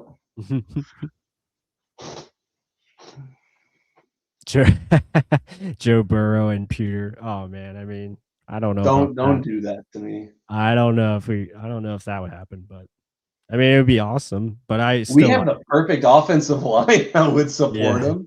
Yeah. You have the receivers that would support him. I mean, I think Mike would have stayed if we had Joe Burrow. I still love no offense to Baker, but I still like Baker. I still think he can be good. I think the offense coordinator, obviously plays a huge role in it. So we'll see. Yeah, Baker isn't Jameis, but there's definitely a good Baker, bad Baker, and I think Cohen was the one to discover how to really handle bad Baker. Yeah, that's how Bucky Irving to me was born. Right. Bucky wouldn't start the game, but Bucky would have a drive or 2 in a row where it would just be him. Mm-hmm.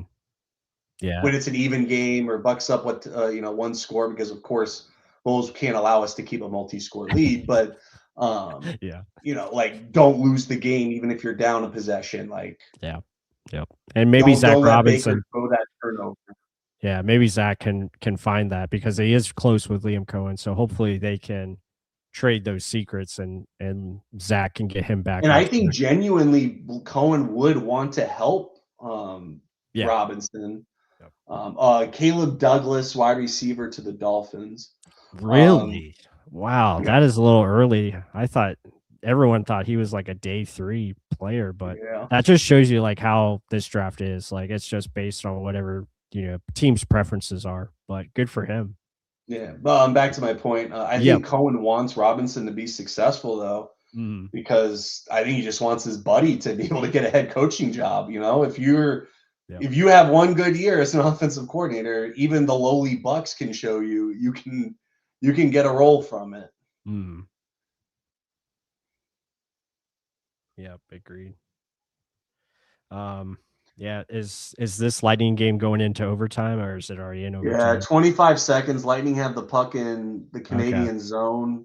I see. Turnover. So I 20 see. seconds left. I think it's OT. Yeah, barring something crazy. I see 2 seconds left on my screen, so it looks like it is. So you're ahead of me. Okay, so yeah, it did go to overtime now. So all right, third straight game into overtime. We're not worried about our legs in this series. We're just going on. Which is crazy. They scored like a second after the buzzer went off on a rebound. 3 picks. Yep. Well, excuse me, 2 picks. Yeah, we're almost there. Yeah, the Bucs are shown on the clock right now. So Steelers are up. Yeah, Steelers are up, and their pick is in. I wonder if I don't think they will. I think Evan was right about Aaron Rodgers coming back, so I doubt they would go quarterback, but yeah.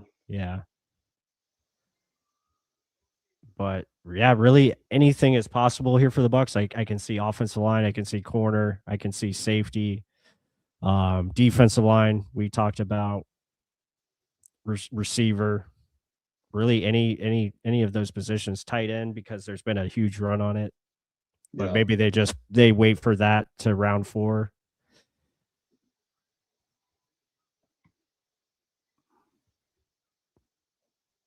Yeah, I don't know if you feel the same, Ken, but I'm kind of like, I'm already happy with this draft. Like, I'm good. They already got what they needed. Like, whatever you else add, I just hope it's someone that can add upside and just continue to come in and be a contributor, whether it's special teams or some type of role.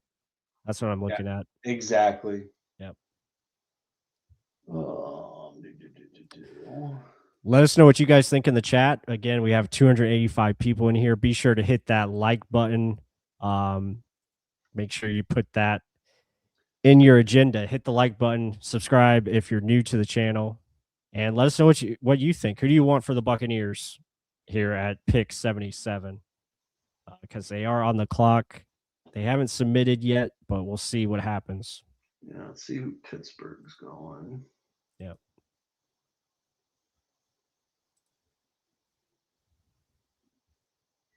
Okay. Steven is saying back-to-back linebackers is his wish. Okay. Yeah. All right. Yeah, we did go back-to-back corners in 2025, so maybe we do that with linebacker. I just don't know if they would take like a Kyle Lewis. I don't think they're interested. Evan pretty much ruled that one out when he was on with us, so I kind of agree there. Drew Aller to the Steelers, quarterback. Oh, they did go quarterback. Okay. All right. Very interesting. I think that's a solid pick, though. Yeah, I think he's got the non-QB1 to me after Mendoza. Like, Aller would be the guy that I would invest in his tools. Yep, for sure. So Bucs are on the clock. We'll see if they submit a pick here.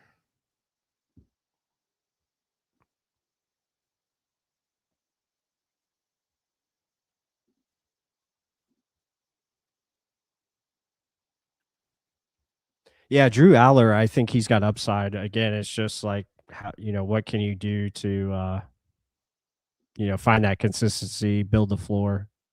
I think the Steelers, if they fix their O-line a little bit, Rodgers doesn't have too much put on his plate. I do think they have better receivers now than what they did going into last year. Yeah, I like Metcalf. Tight end Fryermuth is as consistent and floor as it gets. Of course, we trade down, so we did make a trade.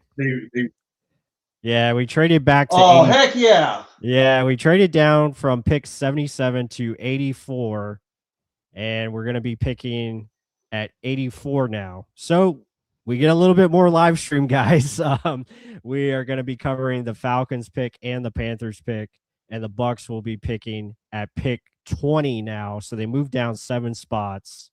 And I wonder what else we get. I wonder if we got an extra pick in the 4th or the 3rd, because I think did the Packers have an extra pick or no? No, they did not.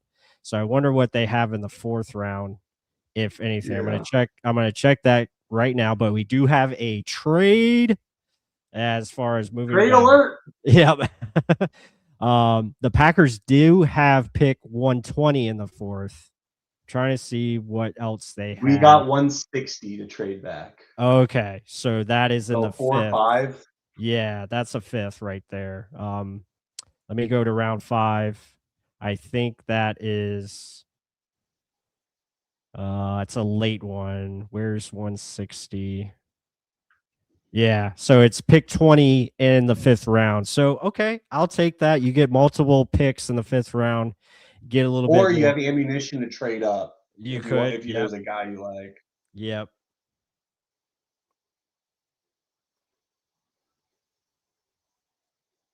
Yeah, I'm texting Mark the information right now. Got 160 5th round pick. So there you go. Got a trade. More picks is always better. I think you could add more positions now. And maybe they felt certain players are going to continue to fall, get better value. Don't want to reach. We always preach that. Yeah, I'm curious to see who Green Bay traded up for. Oh yeah, very, very true. What do they need? And do they? No, they don't. They haven't had any picks because of Parsons. Well, they had a pick in the 2nd round. They did take. Oh, they had a 2nd round. Yeah, they did. Yeah, let me see who they got there. They was pick 52, I believe. And they got a class the corner. Yeah, the corner. Yep, corner out of South Carolina. That is a good pick.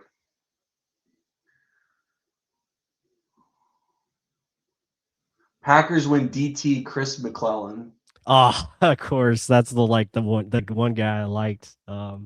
But that's fine. Maybe they have their eyes on someone else. Maybe they're gonna go after maybe Grayson Holton or one of those guys. Yeah. Or maybe they're just gonna, maybe they'll get Jemima McCoy. Because it seems. I mean, if the medicals are okay enough to, again, even if it's like a medical red shirt, I'd be okay, because to me that's Zion McCollum insurance for 2027. Yeah. The thing with him, though, the reports are not good, because it did come out that it was an issue with the opposite knee that was not injured. So it's like not a good sign there. And for him to not be able to come back last year at all, or even be ready, because he did get hurt of 2024, well, actually it was 2025 January. So he had basically a year to be ready to go and be ready for the combine, and then not working out at the combine. Yeah, it kind of stinks there. And obviously teams are feeling the same way. I'm thinking Jennings Dunker. That makes sense too. I mean, he plays for Iowa, correct? So yeah, I mean, you can't go wrong with Iowa. I mean, especially when it comes to offensive line. And they'll shift him most likely inside, and it fits the mold of Jason Light. He likes to pick tackles that can move inside and be that versatile piece. Yep. So, yeah, I wouldn't have a problem with that. So that I mean, right now, just kind of looking at the board, probably DT, guard, receiver.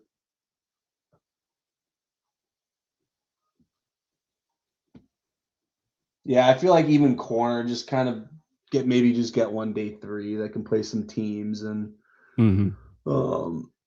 develop. Right. Get someone like Zion that just has tools, and just kind of go from there. That's what I'm thinking, but we'll see. Yeah, Missouri's had a great draft. They're getting all their guys taken. Zion, they are. Zion Young, Josiah Trotter to the Bucs. Now you have McClellan to the Packers. So yeah, they're doing well. And who's the other school? Texas A&M is having a huge day. That was the other school that It's getting a lot of players. Obviously, Miami with 2 first-round picks. That's always good. And it's awesome that we got the better one. we got the best one. Yeah. Even though I love Messidor, I thought I would be okay with Messidor if he ended up being the selection. I think there, like you said, Ken, there was a legit chance they were going to trade back if Bane wasn't there. Yeah. And they probably ended up, maybe trading back a few spots, and they still take Messidor ahead of the Chargers. Obviously that's who the Chargers got. So that's how I feel that it would have went. Oh, Rampage. Good to see you, my man. Dominique Orange. I would love that. I think getting someone that can replace Vita Vea is always a smart move, especially for the future, because you don't know if Vita is going to be re-signed next year because he is in a contract. So yeah, that is a good one. Yeah, Kaler too. We talked about Jemai McCoy. It really just comes down to the medical, and it seems like all the teams are not liking the medical because his 2024 tape is top 10 worthy. Like, he was that good. And unfortunately, it's it's just not looking. It looks like he might end up falling to day 3. And once you get into day 3, I think that's where maybe teams feel more comfortable taking a player like him. Colts went safety AJ Halsey. Oh, he's and good the too. Falcons went wide receiver Zachariah Branch. Oh, Zachariah the Branch. shifty guy. Low moving costs for Branch. Doesn't have to move at all. Yeah. Same, neutral stadium and everything. Yep.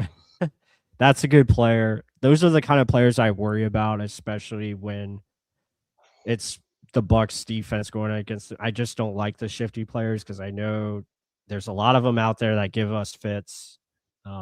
I will say I don't think the Bucs defense discriminates because David Phil's career, year in one game. Right. Even despite having a terrible drop that game, that people forget that would have been, if not for a score, pretty darn close. Mm-hmm. Kyle Pitts obviously has literally made his career against the Bucs. Yep. Cousins. Bucs don't really discriminate, unfortunately. That's what stinks. Heck, even Quinn Ewers.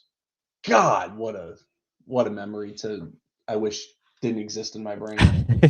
Yeah, there's a lot of sadly there's a lot of Bucs memories that you wish you could just wipe out, but you just can't. We don't have the technology or processing to do that. I was laughing because Pat McAfee did a magic trick while on the stage.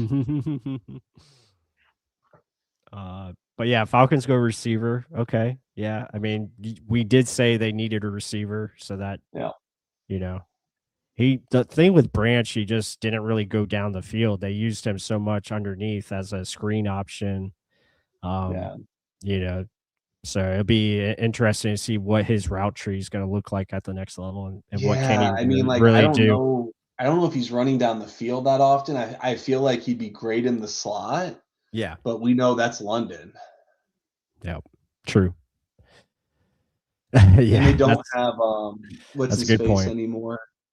The speedster from Chicago. Mm-hmm. Yeah, Mooney. Mooney, thank you. Yep. That's a good point here by Rampage. Kirk is out of the division, so we're good now. Just hope Andy. I don't know, man. Andy Dalton doesn't come game out. one. We almost lost game 1. I know. Yeah. Just lost that.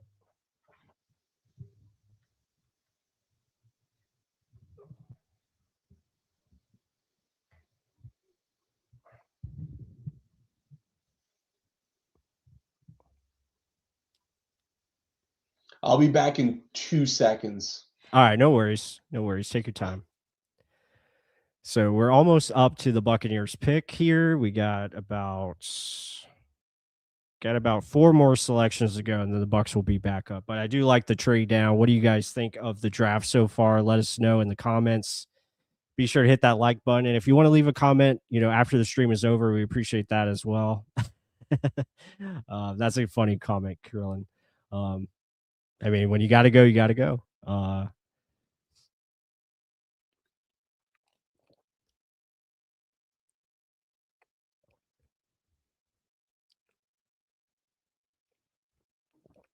I am enjoying my whiskey here. I got Woodford Reserve, really good strong drink.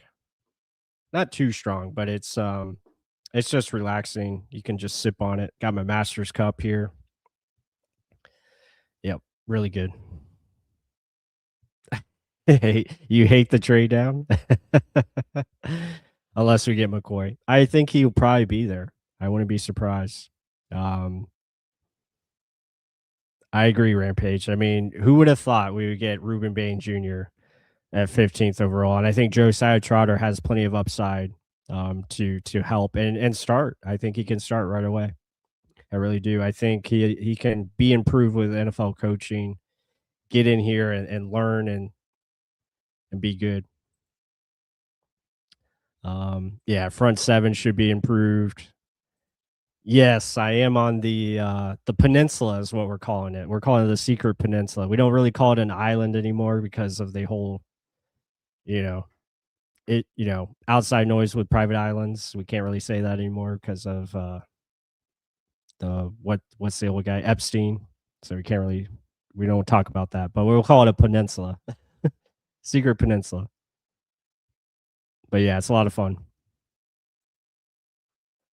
I'm just happy we're able to do, live streams like this for you guys. This is really fun for us because I really enjoy it. And we're hopefully when Mark joins us out here tomorrow, maybe we can do a little live stream, maybe 30 to an hour for, just a draft recap show. And it'd be a lot of fun. And just Ravens wide receiver Jacoby Lane. Oh, out of USC. Yeah, Yeah. that's a good pick. He's a good player. Raven. Yeah, it is Ravens. Yep. Let's see who the Jaguars are going to steal from the Bucs this time. Yeah.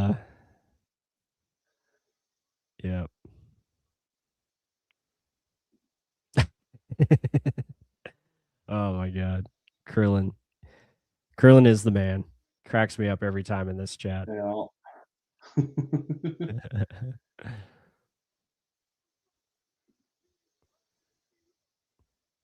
Yeah, there you go. They'll get Josiah Trotter's dad out there and coach him up. He'll be good to go.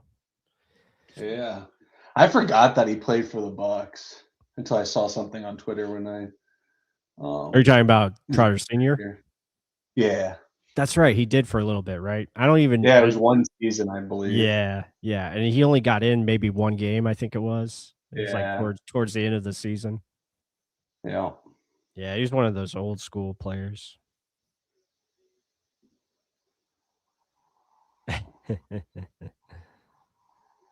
Yeah. This pick is very Ravens. 6'4", 4.47 40. Yeah. Like they address the trenches a little bit. Now, Zay Flowers has another sidekick. I don't think Hopkins is back there. Right. Let's see. Yep. So here's all the picks from the third round, guys. You got Carson Beck, Tyler Onedium. I don't know how to say his name. Kieran Crawford, Markel Bell, Sam Roush, Romella Height, Antonio Williams. You got Tarkario Davis, Oscar Delp goes to the Saints, Malachi Fields to the Giants, Caleb Douglas to the Dolphins, Drew Aller. I really like that pick to Pittsburgh. Chris McClellan to the Packers. We got AJ Halsey, really good player, to the Colts. Zachary Branch to the Falcons, low moving costs. Shout out to NFL Stock Exchange. They are doing amazing work. Love their show. Jacoby Lane for Baltimore. And now we got Jacksonville on the clock. And then the Bucs will be up again. I doubt the Bucs trade back again. So I think they're going to be satisfied with this extra fifth rounder that they got. And I think that's awesome. I mean, to get an extra pick for tomorrow, maybe they package those fifth round picks and move up to round 4. Maybe you move into the back half of round 4 and do something like that. Maybe you just traded a fifth and a sixth. Maybe you trade a fifth and a seventh to move up. All those things are possible. Oh, Albert Regis, defensive tackle out of Texas A&M. Texas A&M is killing it with their For Jaguars? Yeah, for the Jaguars. Because they have Tootin now as their only running back. I thought maybe like Nick Singleton made sense. Right. Yeah, You know, running back kinda is like running back is really weak this year. Yeah. I think you're going to see major runs for running back tomorrow, but I think it's going to be limited. I think you're going to see a lot of these guys go undrafted. And like I was talking with JC Allen, like if Adam Randall out of Clemson is available as an undrafted free agent, I would be happy with him just because he adds the power. Something the Bucs don't really have is like that short yardage back. And I know they're trying to make Sean Tucker that, but he's just not. And I wouldn't mind signing him to like an undrafted, free agent contract. Yeah. I'm looking at all these players that went after the Bucs trade down. Yep. Other than McClellan, who obviously traded up to us, so we had to know that's probably who they were taking. Yep. I'm not upset at anyone who's come off the board. Mm-hmm.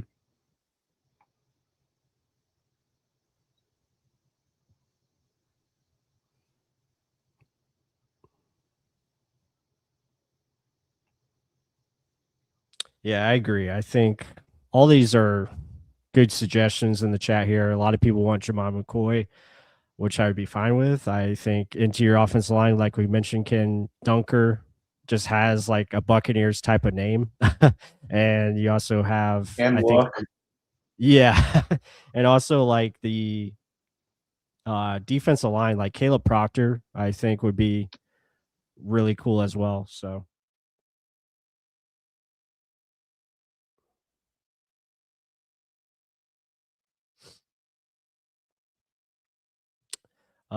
Where's Ken's dog? I'm not sure.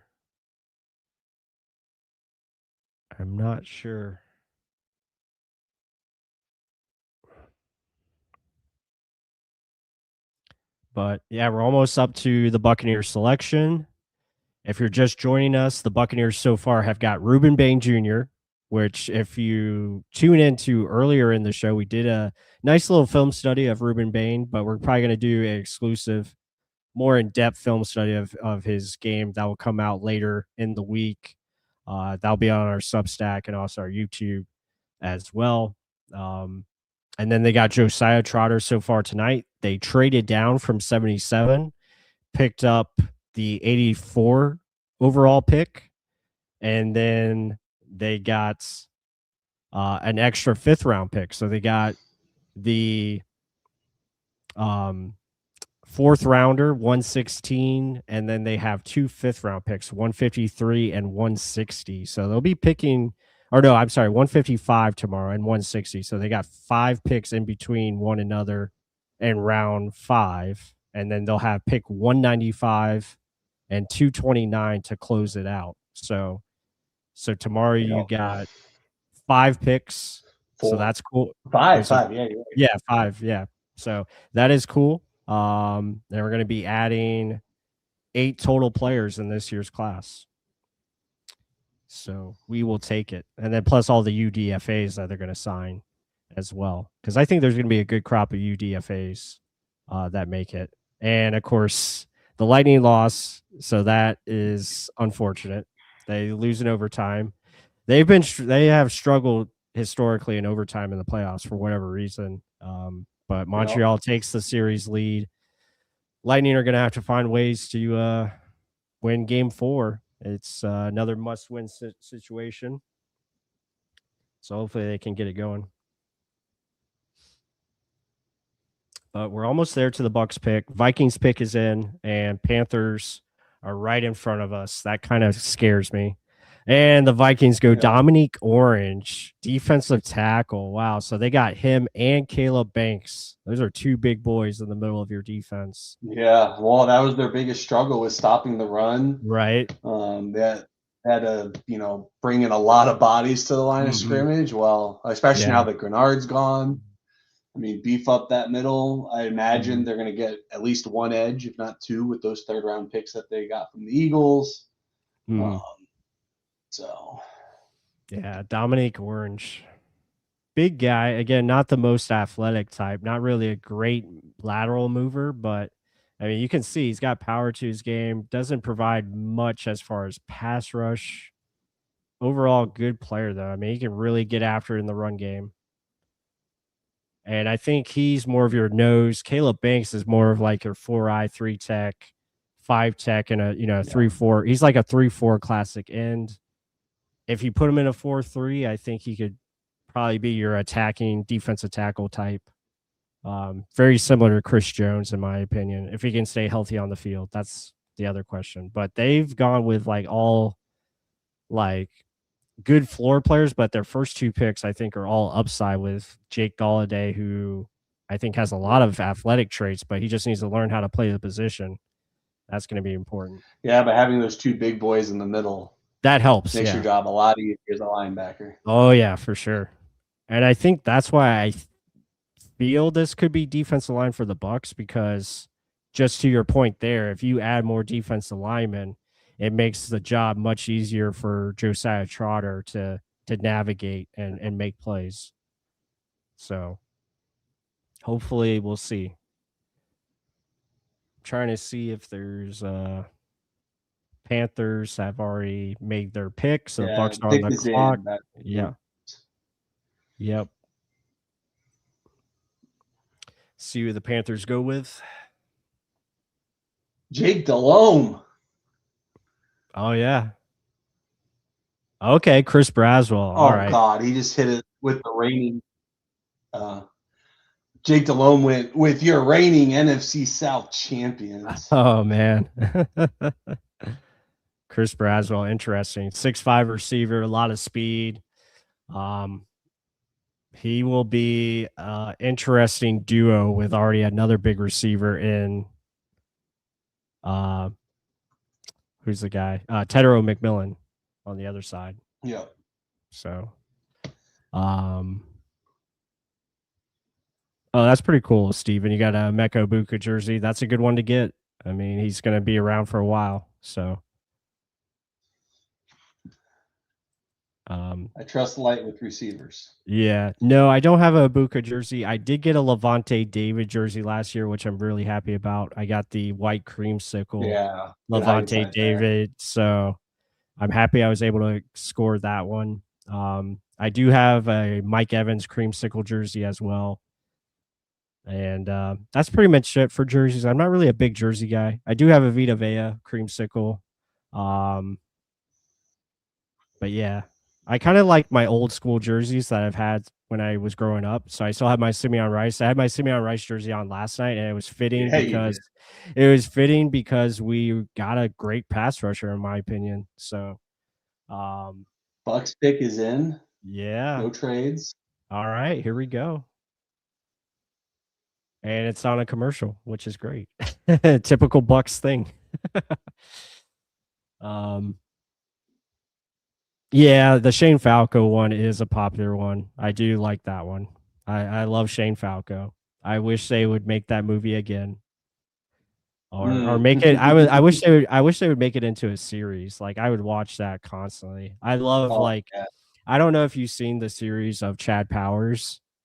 Actually, I hated that it ended on a cliffhanger like that. I know. They are coming out. Other than the one, I'll just call it the affair situation. That's the only storyline in that I didn't really dig. Yeah.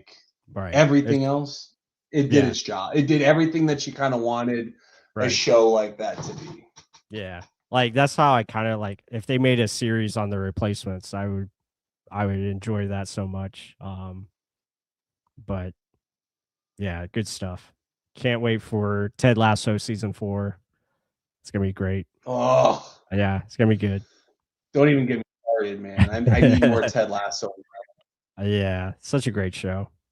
I did enjoy the one Owen Wilson show as well. It was kind of it had its cheesy parts, but it was pretty good. Oh, the golf show. Yeah, I did enjoy it. I saw the first episode. I just didn't really stick with it. Yeah, that's what it's called. Is it so? It's good. It's not bad. Yeah, it's not bad. It has its moments. No. Yeah, I thought it was decent. It's a very casual show. It's like one you can just like not really have to pay attention to, just have it in the background and watch or whatever. Yeah. But let's see who the Buccaneers go. All right. I have a feeling either defensive line or corner, but this is an area where Jason likes to That's add not offensive cool. line too.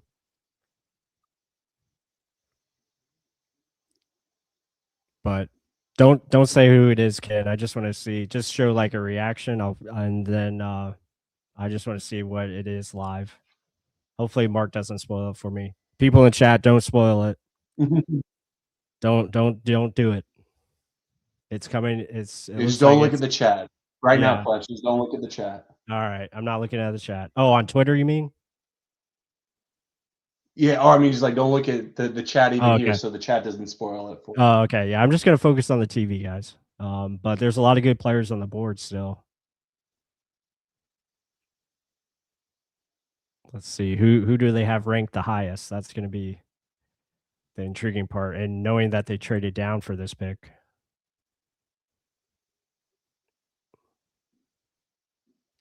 Is Rondé? I guess Rondé's gonna make this call again, or is it gonna be someone else? Probably Rondé. Okay. Oh no, you're right. Was I right? I Oh, was like, someone else. oh, Oh, it's Gene. Deckeroff. Yeah, Gene Deckeroff. Okay, I'll take it. That's cool. I did not expect that. Yeah, that's pretty awesome. That's going to be interesting who they replace him with. Thank you, Pittsburgh fans.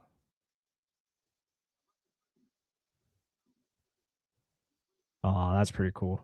They thank Malcolm Glazer. The Glazers getting their glaze. Yep. 2 Super Bowl championships. We'll take it. And the fans. He said touchdown Tampa Bay. Yeah, I bet none of these Pittsburgh people know who this is, but They probably like, don't. yeah, he's got a voice. Yeah.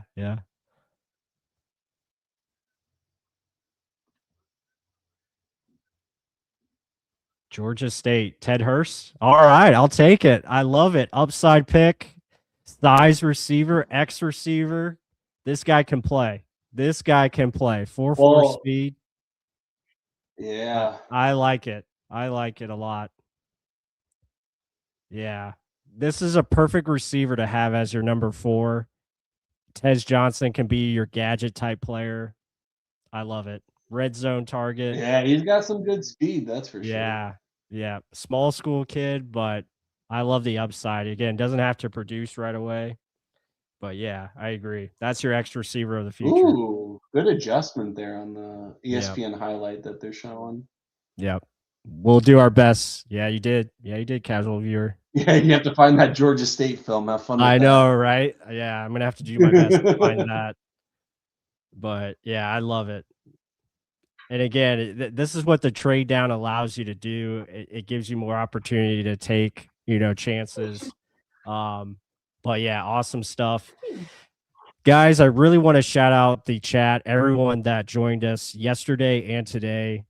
If you're on X joining us, we appreciate all the new subscribers here. Make sure you check out our Substack. Just hit that subscribe button. Even if you don't want to do the, paid membership, that's fine. Completely understand. But we just appreciate the support. Anything to get us out there more. I want to thank everyone who joined the show. Ken, you're the man, all-star as always. I want to thank JC Allen. I want to thank Evan Winter joining us tonight. Josh Capo, Luke Easterling was awesome tonight, and everyone that joined in. It was just great having everybody here. JT Olson, I almost forgot. JT Olson was awesome. So everybody that joined, thank you so much. The chat, Bucs fans, I think we have to be excited. Again, you got best pass rusher, you got your linebacker of the future, and you got a receiver that might not be as, I mean, no one's going to be as Mike Evans. Like, no one's going to be that. But this is a guy that could be a solid receiver down the road with a lot of upside and potential to his game. So I'm excited. Last words from you, Ken. Go ahead and promote yourself. I appreciate you joining as always. And I can't wait for tomorrow. Tomorrow's going to be a lot of fun. Are you still with us, Ken? Can't wait, man. Yeah. I was just going to say, go ahead if you had any final thoughts on tonight or. Sorry, you're breaking up. I'm okay. Is my internet out? What was okay. that? No, I was just saying. No, I just couldn't hear you. Go ahead and just, final thoughts on the evening. I think in the first 3 rounds, if you said we came out with a top 2 to 3 edge rusher, linebacker that fits what we do, and a tall receiver with some speed, I don't know how you can really complain about that. I'd expect some trenches depth and maybe a corner tomorrow. I'm excited. I think this is a very solid Jason Light-esque draft. Yeah, agreed. Completely agree. All right, guys. Well, that's going to do it for us. Krillin, yes, you are awesome, and it wouldn't work without you. So much appreciated. Love to you. Be sure to hit that like button, guys. And again, subscribe. Want to hear your comments about the Bucs draft so far. Who do you expect them to take tomorrow? And with that said, until next time, go Bucs, and we'll see you then.